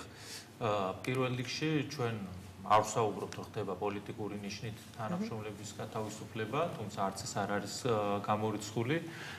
ჩვენ დაახლოებით ერთი თვის უკან უკვე განვაცხადეთ, რომ იწყებოდა ძალიან აქტიური ზეწოლა თბილისის მერიის თანამშრომლებზე, რაც სამწუხაროდ დანაშაულებრივი იძულება არის და სისხლის სამართლის კოდექსით დასჯადი ქმედება არის, რომ მათ დაეწერათ პირადი განცხადებები და თითქოს ნებაყოფლობით დაეტოვებინათ სამსახურები. მაშინ ჩვენ მერის მოადგილე ქალბატონი ნინა ხატისკაცისგან მივიღეთ პასუხი, რომ ჯერჯერობით ასეთი არის მხოლოდ და მხოლოდ 13 განცხადება, ეს არის ერთეული შემთხვევები, მაშინ როდესაც მერიაში 1500-მდე თანამშრომელი მუშაობს, ასე რომ ის მიაქცევდა ამ ყველაფერს ყურადღებას და დარწმუნებული იყო, რომ ეს ციფრი ასე ვთქვათ მნიშვნელოვნად არ გაიზრდებოდა. დღეს უკვე ჩვენ ხედავთ და ასე ვთქვათ ჩვენი განცხადება ჩათვალეს მორიგ ოპოზიციურ განცხადებად, რომელსაც შეუძლიათ ყურადღება არ მიაქციონ და გაატარონ. ამის შემდგომ უკვე საქმეში ჩაერთო მათ შორის ჩვენი თხოვნითაც და ისედაც ასე ვთქვათ მასმედიით გავრცელებული ინფორმაციისგან გამომდინარე, რომ სახალხო დამცველიც, არასამთავრობო ორგანიზაციებიც გაკეთდა მათი მხრიდან არაერთი განცხადება და ეს არ არის პირველი განცხადება არასამთავრობო სექტორის მხრიდან, რომ ხდებოდა სწორედ დანაშაულებრივი ზეწოლა თანამშრომლებზე და დღეს უკვე ჩვენ ხედავთ, რომ სამართლიანი არჩევნები აქვეყნებს სტატისტიკას, სხვათა შორის ბატონმა ბექამ ხან აღნიშნა, რომ ეს არის თლიანი მუნიციპალიტეტიო, რამდენადაც მე გავეცანი გამგებლების ქვემოთ გამგეობისგან წასული თანამშრომლების სტატისტიკა მოცემული არ არის, ანუ ეს არის სწორედ მხოლოდ და მხოლოდ თბილისის მერიიდან გათავისუფლებული თანამშრომლების რიცხოვნობა, 115 პირადი განცხადებით გათავისუფლებული თანამშრომელი, ანუ მინიმუმ 10ჯერ გაიზარდა უკვე ის ციფრი, რაზეც ქალბატონი ნინა ხატისკაცი საუბრობდა, თუმცა ეს გაცილებით მეტია, ვინაიდან პოლიტიკური მოტივებით წმენდა არის დაწყებული მერიაში. არ არის მხოლოდ და მხოლოდ პოლიტიკური მოტივებით, სამწუხაროდ უშვებენ თანამშრომლებს, ჯერ ერთი პოლიტიკური ნიშნით, რა თქმა უნდა, ადამიანზე ზეწოლა, ეს არის ანტიკონსტიტუციური ქმედება, ეს არის ადამიანის დისკრიმინაცია პარტიული კუთვნილების მიხედვით, რაც მოქმედი კანონმდებლობით აკრძალულია, თუმცა მე ვერ ვიტყვი, რომ ყველა ის ადამიანი, რომელიც გაათავისუფლეს თბილისის მერიიდან, ან რომელიც გათავისუფლდება და სამწუხაროდ მე ამის მინდა ხაზგასმით აღვნიშნო, რომ ეს პროცესი დასრულებული არ არის და გრძელდება და ჩვენ სპეციალურად არ ვითხოვთ ამ ინფორმაციას თბილისის მერიიდან, ჩვენ ვფიქრობთ, რომ კიდე ერთი თვის შემდეგ გამოვითხოვოთ ეს ინფორმაცია და გამოვაქვეყნოთ და ნახავთ, რომ კიდე მნიშვნელოვნად იქნება ეს ციფრი გაზრდილი, მაგრამ ეს არ არიან ადამიანები, რომლებიც ხარს უჭერდნენ ნაციონალურ მოძრაობას, არიან მათ შორის ადამიანები, რომლებიც მათ შორის არჩევნებზეც მუშაობდნენ ქართული ოცნების ხარდასაჭერად. არა, აქ ძირითადად განსაზღვრელი არის მათი ბრჭყალებში შიშები, რომ ეს ადამიანები შესაძლებელია გარკვეულწილად დაკავშირებული იყვნენ თუნდაც პოლიტიკური სიმპათიებით თუ ადამიანური სიმპათიებით წინამთავრობასთან. ეს არის რაც ყველაზე მთავარია მათი თუ მათთან მათზე მუშაობენ არჩევნებზე, მაშინ რატო უნდა ქონდეს შიშები ქართულ ოცნებაში? დავასრულებ ჩემას და გადაცემის განმავლობაში ალბათ მე მექნება საშუალება გითხრათ ძირითადი мотиваცია, რატომ ხდება ეს ასე. და რაც მთავარია მათ სურთ გამოთავისუფლება ადგილების, სწორედ შეიძლება ითქვას მათი პარტიული თუ მეგობრული ნიშნით შერჩეული თანამშრომლებისთვის დღესაც კი გამგეობებში და საქალაქო სამსახურებში დადიან ადამიანები, ასრულებენ გარკვეულ ფუნქციებს, ისე რომ მათ ოფიციალური სამართლებრივი სტატუსი ამ სამსახურებში არ აქვთ და ისინი ზუსტად იწყებენ უკვე მუშაობას და მუშაობენ ფაქტობრივად ისე რომ ელოდებიან გამოსათავისუფლებელ ადგილს, მაშინ როდესაც რეალურად ვაკანსია იმ სამსახურებში შეგვიძლია ვთქვათ, რომ პარტიული აქტივის, მეგობრების და ასე შემდეგ ნიშნით ადამიანების დასასაქმებლად ხდება ამ ადამიანების მასობრივი განდევნა, სხვა ახსნა, რატომ მოუნდა ერთდროულად ჯერჯერობით 200-მდე ადამიანს ამ ციფრს იმიტომ ვამბობ 115-ზე მეც რო კიდე ერთხელ ვიმეორებ გამგეობების მონაცემები აქ შეტანილი არ არის გამგებლის ქვემოთ გათავისუფლებული თანამშრომლების რამდენი გამგეობის არის? არა, მხოლოდ გამგებლებია ბექა, ქვედა თუნდაც გამგებლის მოადგილეები აზრის გამოთქმის საშუალება, თუმცა მანამდე მე არ ვიცი ბატონო ბექა რას გეტყვით, მაგრამ მე მექნება ერთი კითხვა, თუ შეიძლება რომ მოკლედ უპასუხოთ ამ კითხვას, რო გავანაწილო რაღაცნაირად თანაბრად.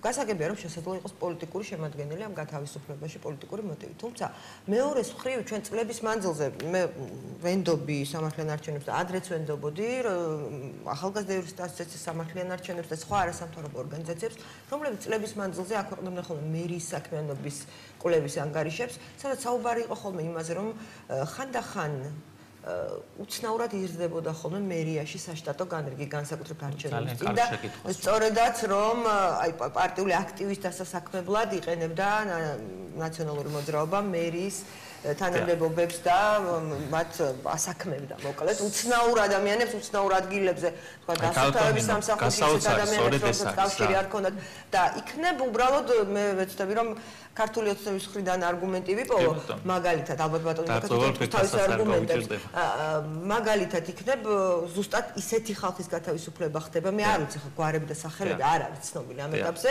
ვინც მართლაც აი რაღაცა პარტიული ნიშნით მე პირველ რიგში მინდა გავუსვა ხაზი ერთ საოცრებას თქვენ აბსოლუტურად სწორად აღნიშნეთ ხშირ შემთხვევაში იყო თბილისის მერიის სამართით პრეტენზია მათ შორის როდესაც ჩვენ მაგალითად 6 რაიონის გამგეობა დავყავით და გავაკეთეთ 10 რაიონის გამგეობა იყო პრეტენზია რომ ეს იყო გარკვეულწილად დასაქმების პროგრამა ამას რეალურად მართვასთან კავშირი და მართვის გაუმჯობესებასთან კავშირი არანაირად არ ქონდა და სინამდვილეში მივიღეთ რა ადამიანები რომლებიც გვაკრიტიკებდნენ თბილისის მერიაში თანამდებობის დაკავების შემდეგ არ იწყებენ შტატების შემცირებას რეალურად თუკუჩონ საუბრობთ იყო არა არის არა კალტონო როდესაც თანამშრომელს უშვებდა მის ადგილას სხვას ნიშნავს სხვა არის როდესაც შტატები თუ გაბერიდება და მთლიანად საშტატო რიცხოვნობას ამცირებს სხვა არის საშტატო რიცხოვნობის გაზრდის ნაცვლად ჩვენ მერიაში ვხედავთ გაზრდილ საშტატო რიცხოვნობას კიდევ ერთხელ დაყოფილ სამსახურებს მათ შორის სოციალური მოსახუზე კულტურის საქალაქო სამსახური რომელიც სამნაწილად გაიყო ანუ იმის მაგივრად რომ მათი პრეტენზია გაზრდილი საშტატო რიცხოვნობის შესახებ დაესაბუთებინათ იმით რომ შეემცირებინათ ეს საშტატო რიცხოვნობა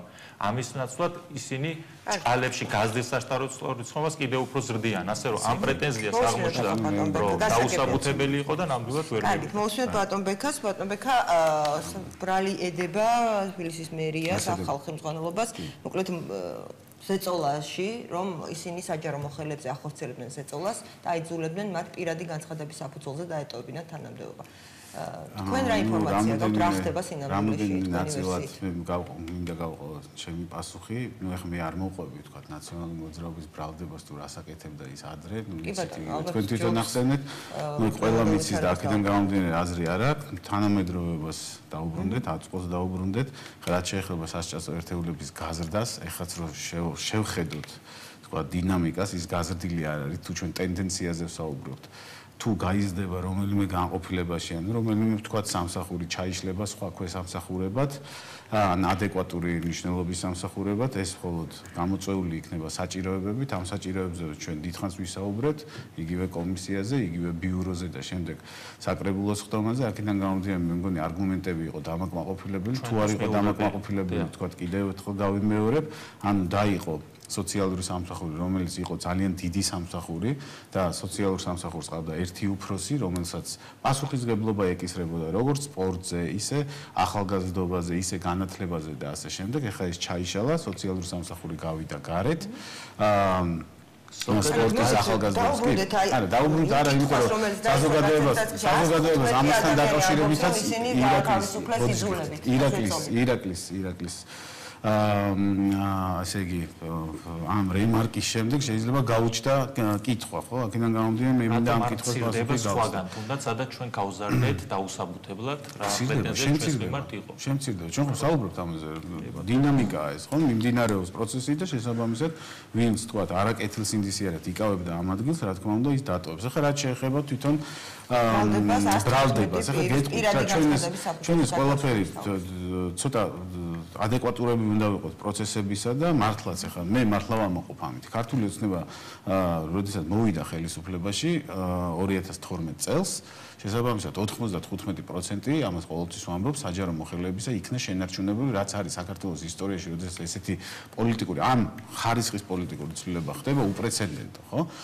რატომ ეს აუცილებელია ზუსტად აი ამ ბიუროკრატიული მეხსიერების შექმნისა და შენარჩუნებისთვის? იმიტომ რომ ბიუროკრატიის გარეშე რომელსაც აქვს გარკვეული მეხსიერება თუ არა აქვს ეს მეხსიერება რა თქმა უნდა ბიუროკრატიული აპარატი ვერ ფუნქციონირებს. ახლა ქართული ოცნება რო ქართული ოცნება კერძო ნაციონალურ მოძრაობას რო შევხედოთ თავისი ხასიათით ეს იყო პარტია სახელმწიფო. რა შენიშნავს პარტია სახელმწიფო? პარტია იყო პირდაპირ შეზრდილი სახელმწიფო აპარატი. ანუ სახელმწიფო აპარატი იყო ამალგამიზირებული პარტიასთან. და მოიაზრებოდა როგორც გარკვეული თვალსაზრისით ნაციონალური მოძრაობის გაგრძელებული ხელი. ეს ხომ არ ხდება ჩანაცვლება? არ ხდება, არაფერი ჩანაცვლება მე მინდა ეს ფარამოს დაუბრუნდა აბსოლუტურად ყველა კითხვას. კი, აბსოლუტურად ყველა კითხვას. კონტექსტი თუ არ გითხარით, მაშინ ესე არის. აიძულებენ მერის, არა, მაინც გიკითხავთ, მერის სხვადასხვა სამსახურების უფროსები და მათი მოადგილეები მონაწილეობდნენ ამ ხედვაში და ემუქრებოდნენ ამ ადამიანებს, რომ თუ არ დაწერდნენ განცხადებას პირადი სურვილით სამსახურის დატოვების შესახებ, მათ წინააღმდეგ სამართლებრივი მესმის მუხარა იყო და აშკარად ზეწოლის გასაგები მე გეტყვით ჯერ კონტექსტი გითხრათ, უნდა გითხრათ აუცილებლად კონტექსტი, ხო? აქედან გამომდინარე, როდესაც პარტია არის შეზრდილი სახელმწიფო აპარატს, შესაბამისად ის ადამიანები არა სახელმწიფოს ერთგულები არიან, არამედ შესაბამისად პარტიის ერთგულები. ეს ჩვეულებრივი პოლიტიკური სისტემებისთვის მანკიერი პოლიტიკური სისტემებისთვის ძალიან დამახასიათებელი იყო და ბევრ ქვეყნებში დღესაც არის. ეხლა რაც შეეხება მაგ გათავისუფლებებს, მე მინდა ერთი რაღაცა გითხრათ. ჯერ ერთი ეს არის ზეპირი ჩვენებების საფუძველზე მოპოვებული ინფორმაცია, აქედან გამომდინარე მე პრინციპში მე პრინციპში პარტიული ინტერესიდან გამომდინარე იყო. გვექნება ბევრი დრო ერთმანეთს ვესაუბრებთ, მაგრამ ერთმანეთს ათვაცად პროკურატურა უნდა იძიებდეს, რომ ზეპირი განცხადებად არ დარჩეს. შეიძლება გამოიძიოს კიდევ ჯერ ეს ერთი თვე ეს პროცესი მიმდინარეობს. რაც შეეხება ეხლა თუ გადავხედავთ ციფრებს, 155 ადამიანი გათავისუფლებული, აქედან თუ არ ვცდები 115 არის საკუთარი განცხადების საფუძველზე, ეს კიდევ ერთხელ ადასტურებს იმას, რომ შესაბამისად ეს ადამიანები არა სახელმწიფოს და სახელმწიფო სამსახურების ერთგულები იყვნენ, ანუ პარტიის ერთგულები იყვნენ და ახალ ხელისუფლებასთან, რა თქმა უნდა, მათ ის რომ მათ ზეპირი განცხადების, თავიანთი განცხადების საფუძველზე ტოვებდნენ სამსახურს და მათთან აღარ უნდათ რომ აიძულებენ. არა, გასაგებია მე ამას ორ კურდღელს იჭერენ ამით. ერთით ვერ აგრძელებენ მუშაობას, ახალ ხელმძღვანელობასთან, იმიტომ რომ მათი ერთგული რა თვალსაზრისით, მათ დათმის ერთგულები ვერ იქნებიან და მეორე ჩირკს ხებენ შესაბამისად ამ პროცესს. მეც შეიძლება გითხრათ, რომ ვიღაცა ჩემზე ზეწოლას ახორციელებს, მაგრამ რეალობაში ახორციელებს თქვენ არის. შეიძლება თქვენი ხელისუფლება თავს არიდებს, შეიძლება რასაც თავს არიდებს ხელისუფლება. თქვენი აზრით. არის შეიძლება შეიძლება არ ვიცი თუ ზეწოლა არ უნდა ვიმართოთ ზეწოლა არა გამორიცხვით მე ხა არაფერს არ გამორიცხავ მაგრამ თუ ზეწოლა შესაბამისად ეს რა თქმა უნდა ცუდია მაგრამ მე არ მგონია იმიტომ რომ ჩემი რაიონისგან გამომდინარე რაც ჩემ რაიონში ხდება მაგალითად სტანისის რაიონში ხო ერთი ადამიანი ვერ იწვის ერთი ადამიანიც კი გინდა ქვედარგოლიდან თქვენ როგორც ახსენეთ და გინდა ზედარგოლიდან რომ ვინმეზე ზეწოლა განუხორციელებია სტანისის რაიონი აქედან გამომდინარე ძალიან გთხოვთ ჯერ თქვათ მოვიპოვოთ რაღაცა რეალური მტკიცებულებები და მე ვისაუბრებ და მოვიპოვოთ სახელმწიფო საკვალდებულება ამ ადამიანებს დასვის პროკურატურა საკვალდებულება სისხლისამართლის საქმის აღძვრის ვიცემერი მარგიშვილის ადმინისტრაციის უფროსის ჩახავას დაკითხვის რომლებიც ყველაზე აქტიურები არიან ამ პროცესში და გამორკვევის მართლაც ეს ადამიანები ამბობენ მართლს თუ არა მაგრამ ამ ხელისუფლებას ხომ მხოლოდ ჩვენს წინააღმდეგ მიმართულ ზეპირ განცხადებებზე უყვარს საქმის აღძვრა და არალოდინებენ დიდხანს საზოგადოებას და პრესას მეორე დღესვე იწყება საქმეების აღძვრა ხოლო ჩვენს მიერ გაცხადებულ ან ადამიანების მიერ გაკეთებულ განცხადებებზე რომელიც მათი ინტერესების საწინააღმდეგოა ელოდებიან რაღაც წერილობით დასკვნას რომლებიც არსებობს სახალხო დამცველიც გააკეთებს დარწმუნებულო რომ ამაზე მორიგ განცხადებას არასამთავრობო ორგანიზაციები რას ელოდება მაშინ პროკურატურა რატომ არ იწყება გამოძიება და რატომ არ იწყება საკმარისი და ადეკვატური მტკიცებულებები იქნება რა თქმა უნდა ამას რეაგირება მოყვება ეხლა ნუ მართლაც ხო იცით ხო რამოდენიმე რეალურად მერიაში ქართულ ოცნებაზე ვთქვათ აი რაც შრომით ურთიერთობებს შეეხება რაღაცა უარყოფითის თქმა ზოგადად ვამბობ, მთელი საქართველოს ისტორიის ახალი უახლესი ისტორიის განმავლობაში, ხო? ნამდვილად არ შეიძლება გამომდინარე იქიდან რომ არასდროს ჩვენ სრულყოფილი შრომის კოდექსი არ ქონია, ეხლა შეიძლება ირაკლი მითხრას რომ ამას კანონი სახელმწიფო სამსახურის შესახებ არ რეგულირებს, მაგრამ შრომითი კოდექსი არა მარტო თქვა დაწერილი კოდექსი ნიშნავს, არამედ იმ დამოკიდებულებას ნიშნავს შრომითი ურთიერთობებისა, რაც თქვა ზოგადად არ რეგულირებს დამსაქმებისა და დასაქმების ურთიერთობებს შორის და აქაც დამსაქმებისა და დასაქმებულ შორის ურთიერთობასთან გვაქვს საქმე, ესეთი დამოკიდებულება, ესეთი ჰუმანური, ესეთი თქვა იგივე ცივილიზებული არც ერთ ხელისუფლებას არ ქონია. ამიტომ ამ თვალსაზრისით ვინმე უსამართლოდ უშვებს და ასე შემდეგ, ლაპარაკი არის ცოტა შრომის კოდექსთანაც ბატონო, ეხლა ბევრი პრეტენზია, მაგრამ თუნდაც კარგი იყოს შრომის კანონმდებლობა, მას სჭირდება შესრულება. ფაქტურად სიტყვა სიტყვის წინააღმდეგ. არ ვიცი ამ ადამიანებს აქვს თუ არა იმის დამადასტურებელი რაიმე მასალა, რომ მათზე ზეწოლა და მუქარა ხორციელდებოდა, აი ბატონი ყველაზე კეთილსინდისერია ქართულის ყველაზე ჰუმანური ადამიანებს კარგად ექცევა და არ უშვებს სამსახურიდან ერთი ხელის მოსვლა. ეს ღირებულებაა გარკვეული თვალსაზრისით. იცით ეს დიდი განსხვავებაა რა ღირებულებების მატარებელი. ნაციონალები თვლიან რომ მათ პოლიტიკური მოტივაცია თუმცა კიდე ერთხელ ჩვენ არ გვინდა ამაზე რაღაცა. პირველად როდესაც მერიაში მოვიდა ახალი ხელმძღვანელობა, იყო ასეთი ინფორმაცია და ასეთი განწყობაც და დამოკიდებულებაც რომ იქ ადამიანების რაღაც ნაწილი მერიაში თავს თვლიდა გიგი ულგულავას გუნდის წევრად.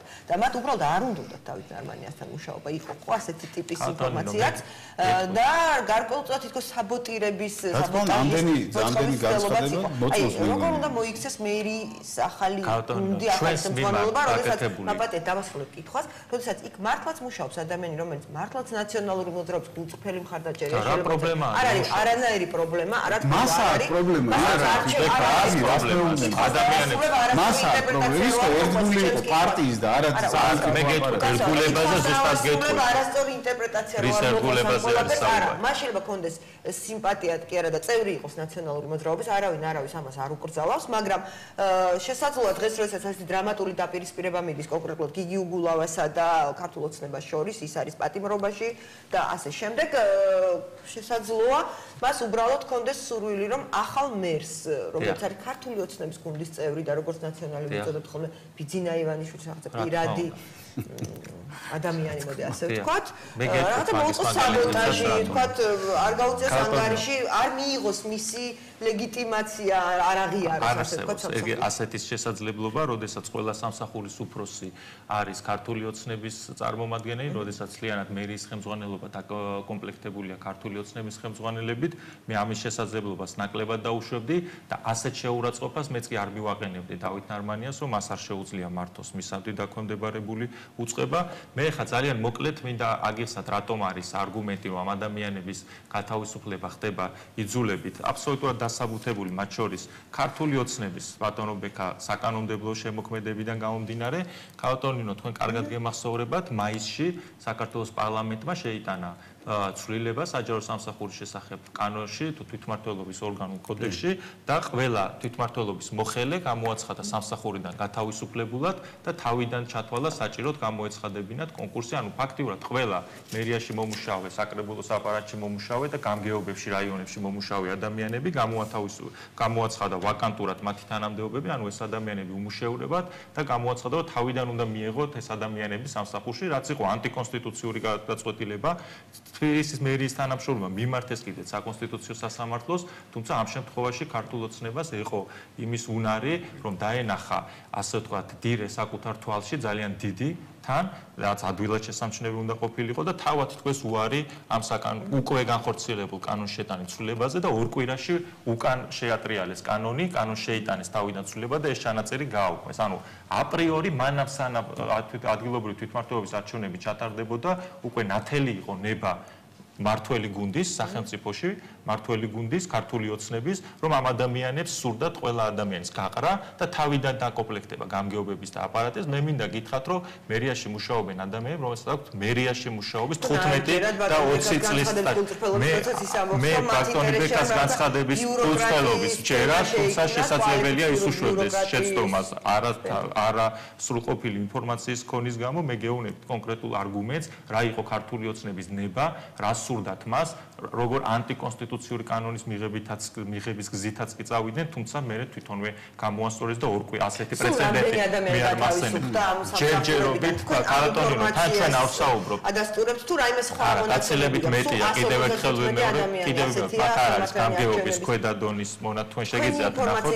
ჩვენ მე კიდევ ერთხელ ჩვენ შეგნებულად ჯერჯერობით სტატისტიკური მონაცემები არ გვაქვს გამოთხოვილი, იმიტომ რომ ეს პროცესები გრძელდება, ამ ადამიანებზე ზეწოლა გრძელდება, სექტემბრის ბოლოსთვის და კიდე ერთ თვეში კიდე უფრო მეტი იქნება, რომ აღარაფერი ვთქვა დეკემბერში ღიად საუბრობენ ეს ადამიანები, ბევრი მათგანი სატელევიზიო განცხადებასაც აკეთებს, ბევრმა მათგანმა პრესკონფერენციაც ჩაატარა, თუმცა ყველა ადამიანს ვერ მოვთხოვთ, რომ მან იბრძოლოს, ასე ვთქვათ, ღიად, საჯაროდ გამოვიდეს საჯარო სივრცეში, ზოგ ადამიანს არ აქვს, ასე ვთქვათ, ამის სურვილი, თუმცა ისინი მესე ქალბატონო, მათ უნდა იცავდეთ სახელმწიფო, კანონი რო იცავს ერთია, კანონში რდება აღსრულება, კიდევ ერთხელ ჩვენი სამარჩიელო არ უნდა იყოს ეს ადამიანები ტყუიან თუ არა, რაც ნამდვილად დარწმუნებულები ვართ, ეს ადამიანები არ ტყუიან, არაფერი არ ჯით ამ ადამიანებს უთქვან ტყუილი, ამას უნდა იძიებდეს პროკურატურა, უკვე უნდა იყოს რამოდენიმე სისხლის სამართლის საქმე მინიმუმ აღძრული და მერიის თანამშრომლები დაკითხული. მე მინდა მოკლედ ძალიან შევეხო საქმისადმი ერთგულებას და პიროვნებებისადმი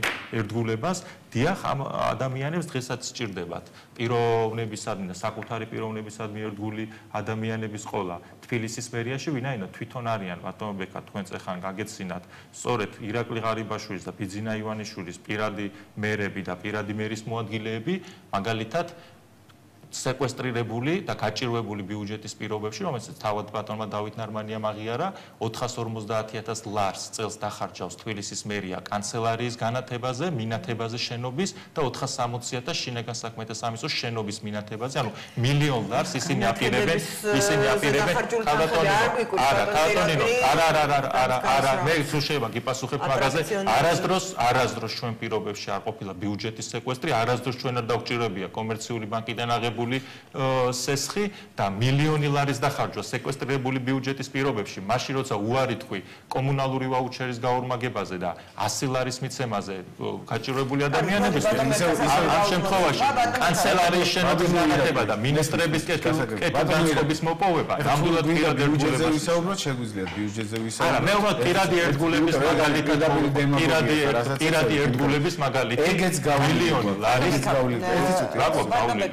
რომ $1,000,000 ის იყო $1,200,000 მარტო პროექტებაზე, რაც არ მიხსენებია. და ეხლა მე ვსაუბრობ ნატურების დამაგრებაზე, ორ შენობაზე, რაშიც $1,000,000 ხარჯავთ სეკვესტრირებული ბიუჯეტის დროს, როდესაც თქვენ სოციალურ დახმარებებს. იმიტომ კი არ არის ეს ბიუჯეტი. სეკვესტრირებული იმიტომ კი არ არის ეს ბიუჯეტი, რომ თქვათ, ვინმეს ბრალია ან არასწორად არის ნოდარ ხადურის ბრალი და დავით ნარმანიას ბრალი. ეს ნოდარ ხადურის ბრალი არ არის. ან შესაბამისად ქართული ოცნება სოციალურად სენსიტიური არ არის, რომ თუ არ დავამატმევინეთ ერთი წამით პარტიული აქტივი იყო დასაქმებული თქო ხო ხანდახან სულად არაადეკვატური შეუფერებელი ადამიანები იყვნენ უცნაურ თანამდებობებზე.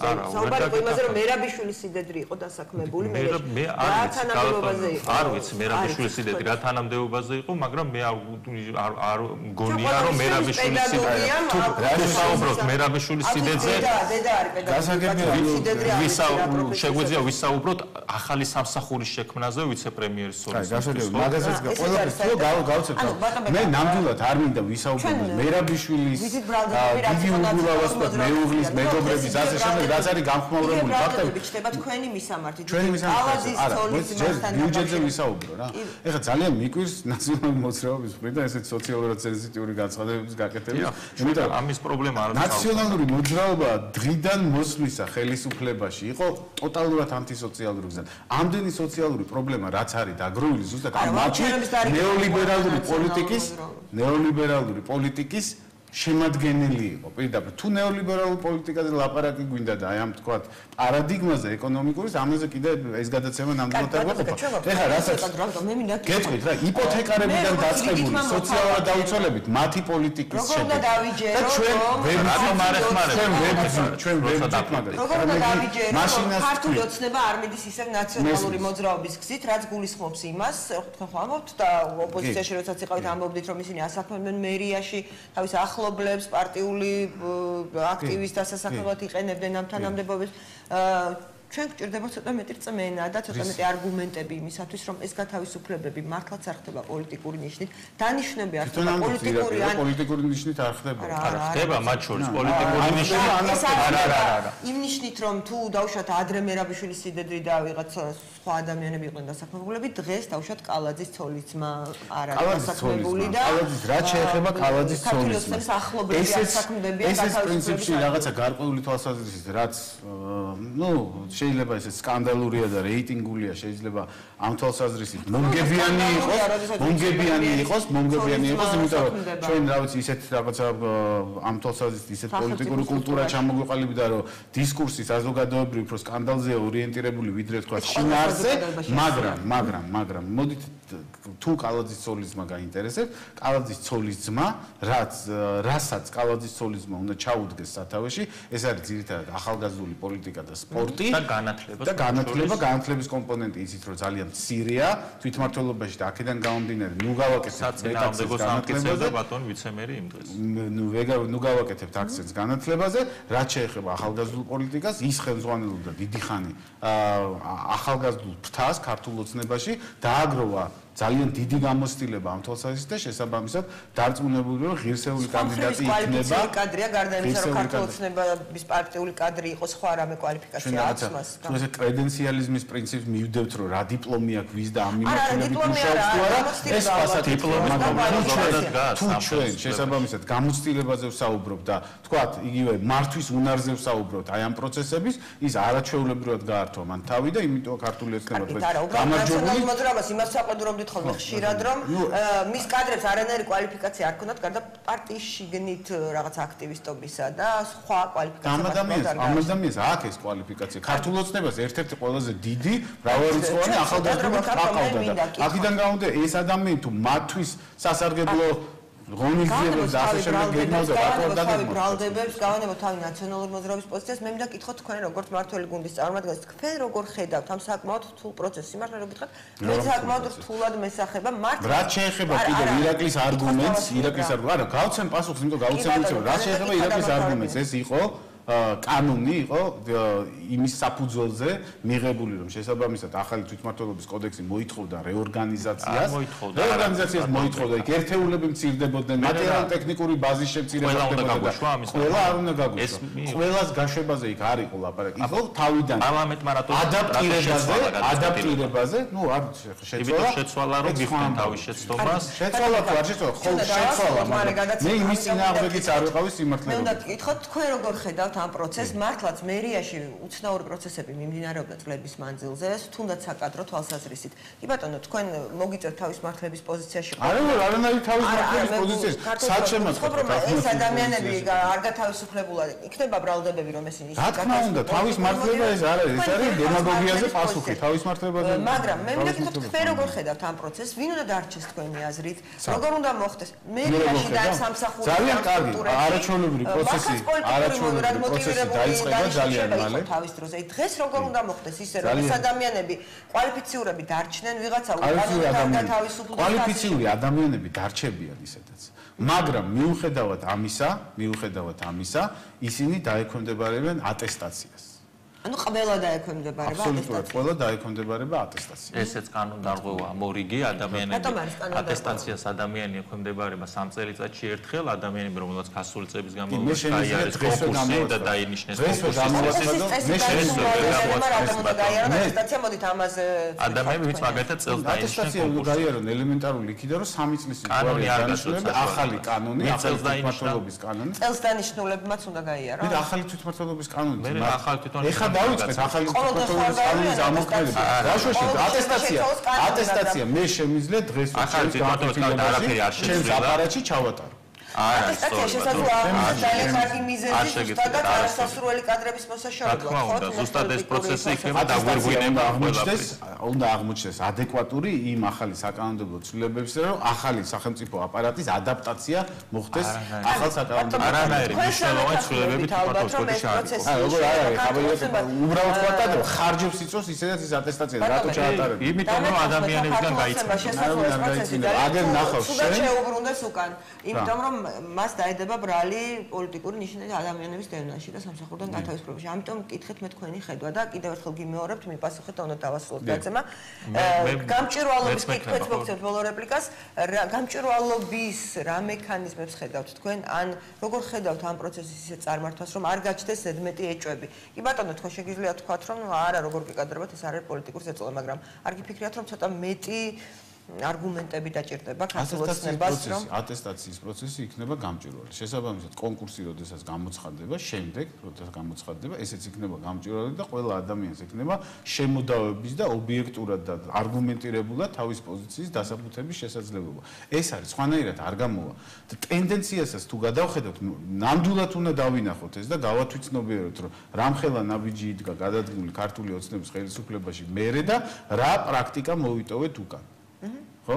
აქედან გამომდინარე, დავაკვირდეთ პროცესებს, ჯერ ნაადრევია ამაზე საუბარი, ეხა რა საუბარი მიმდინარეობს, მე მესმის, თუ ჩვენ თქვათ, მოვაცილებთ იმ ნაწილს, ქვემოთა ნაწილს, სადაც თქვათ, განცხადებების საფუძველზე, ზეპირი განცხადებების საფუძველზე, რომ მათზე მიმდინარეობდა ზეწოლა და ასე შემდეგ და ასე შემდეგ, ამ ნაწილს თუ მოვაცილებთ, იმიტომ რომ მე ნამდვილად აღალათ რო გითხრათ, გულწრფელობაში ბევრი მათგანის ეჭვმეპარება, იმიტომ რომ იცით რომ პარტიული ინტერესი და პარტიული мотиваცია ძალიან მაღალია ზუსტად პარტიული და ერთგული ადამიანებში და აქედან გამომდინარე ბევრია იქიდან ნაციონალური მოძრაობის ერთგული თითქმის ყველა დარწმუნებული ვარ ძალიან მიხარია თუ ესე მოწონთ ადამიანებს ნაციონალური მოძრაობა და მე ამაში პრობლემას ვუყურებ ადამიანები თუ თქვენ ამბობთ რომ უმეტესობა ქართული ნაციონალური მე ვამბობ რომ ეს ადამიანები თვითონ არა მე გეუბნები ვინც განცხადება დაწერა თქო თვითონ დაწერა განცხადება და დანარჩენზე არ ვარ დანარჩენი არის საიდან?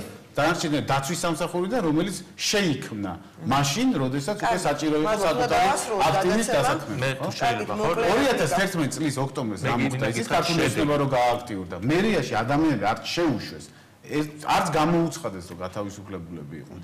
დაინახეს თუ არა რომელიღაც აქციაზე ან საპროტესტო გამოსვლაზე იგივე არ მოხდა. გავიგეთ არ ხდება იგივე. პირიქით ტენდენცია არის მისასალმო. ძალიან მოკლედ რა შედეგი მიიღო ამით ბატონმა დავით ნარმანიამ სამწუხაროდ მიიღო შედეგი, როდესაც პროფესიონალი ადამიანების ნაწილი განდევნილია თბილისის მერიიდან, ხო რომ მეორე ნაწილი დადგუნული და ასე ვთქვათ ინიციატივის გარეშე დარჩენილი, სწორედ ამის შედეგია მაგალითად გუშინ და ბატონი დავითი თავს იწონებდა რომ 50000 ლარი უნდა დახარჯოს City Park-ის ხელშეკრულების ანალიზისთვის, რომელიც აუდიტორულმა კომპანიამ უნდა გააკეთოს, ძალიან მაინტერესებს თუ უფიქრია მას, რას აკეთებენ მისი სამსახურები, რას აკეთებენ ადამიანები, რომლებიც მან დაიხირავა, რომ ამ ანალიზის აუდიტორული კომპანიის დახირავება ხდება, იმიტომ რომ ვინმე ვინმემ ოპოზიციიდან განსაკუთრებით ნაციონალური გაზრდები და თქვენი ობიექტურობის თქვენ თვითონ არ გჭირდება. რაშოშე მე არ მჯერა. საფუძველი არა ქალოსაუნინო. მიღებული პრაქტიკა დაინტერესებული ხელშეკრულების ანალიზზე, რომელშიც თანხის ხარჯვა კიდე ერთ ხაზს უსვავს დეფიციტური ბიუჯეტის დროს, ხაზს უსვავს საკუთარი არაპროფესიონალიზმს და უუნარობას, რომ გააკეთო ამ ხელშეკრულების ანალიზი და ობიექტური დასკვნა წარუდგინოს საზოგადოებას და არ გეშინოდეს ასეთის ნაციონალური მოძრაობა.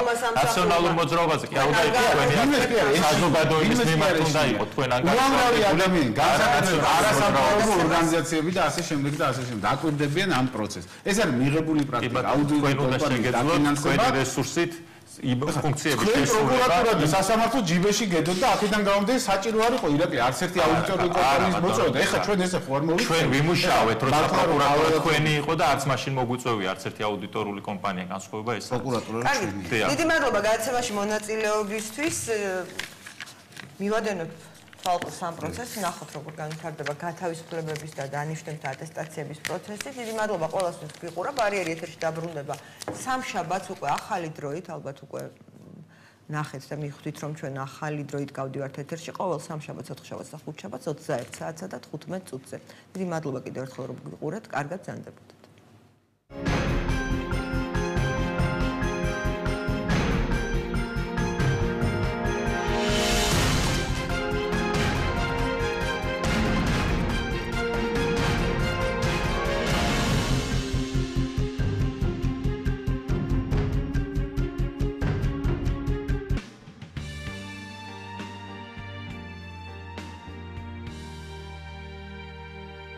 როცა გაქვს ამოცანა, გახდები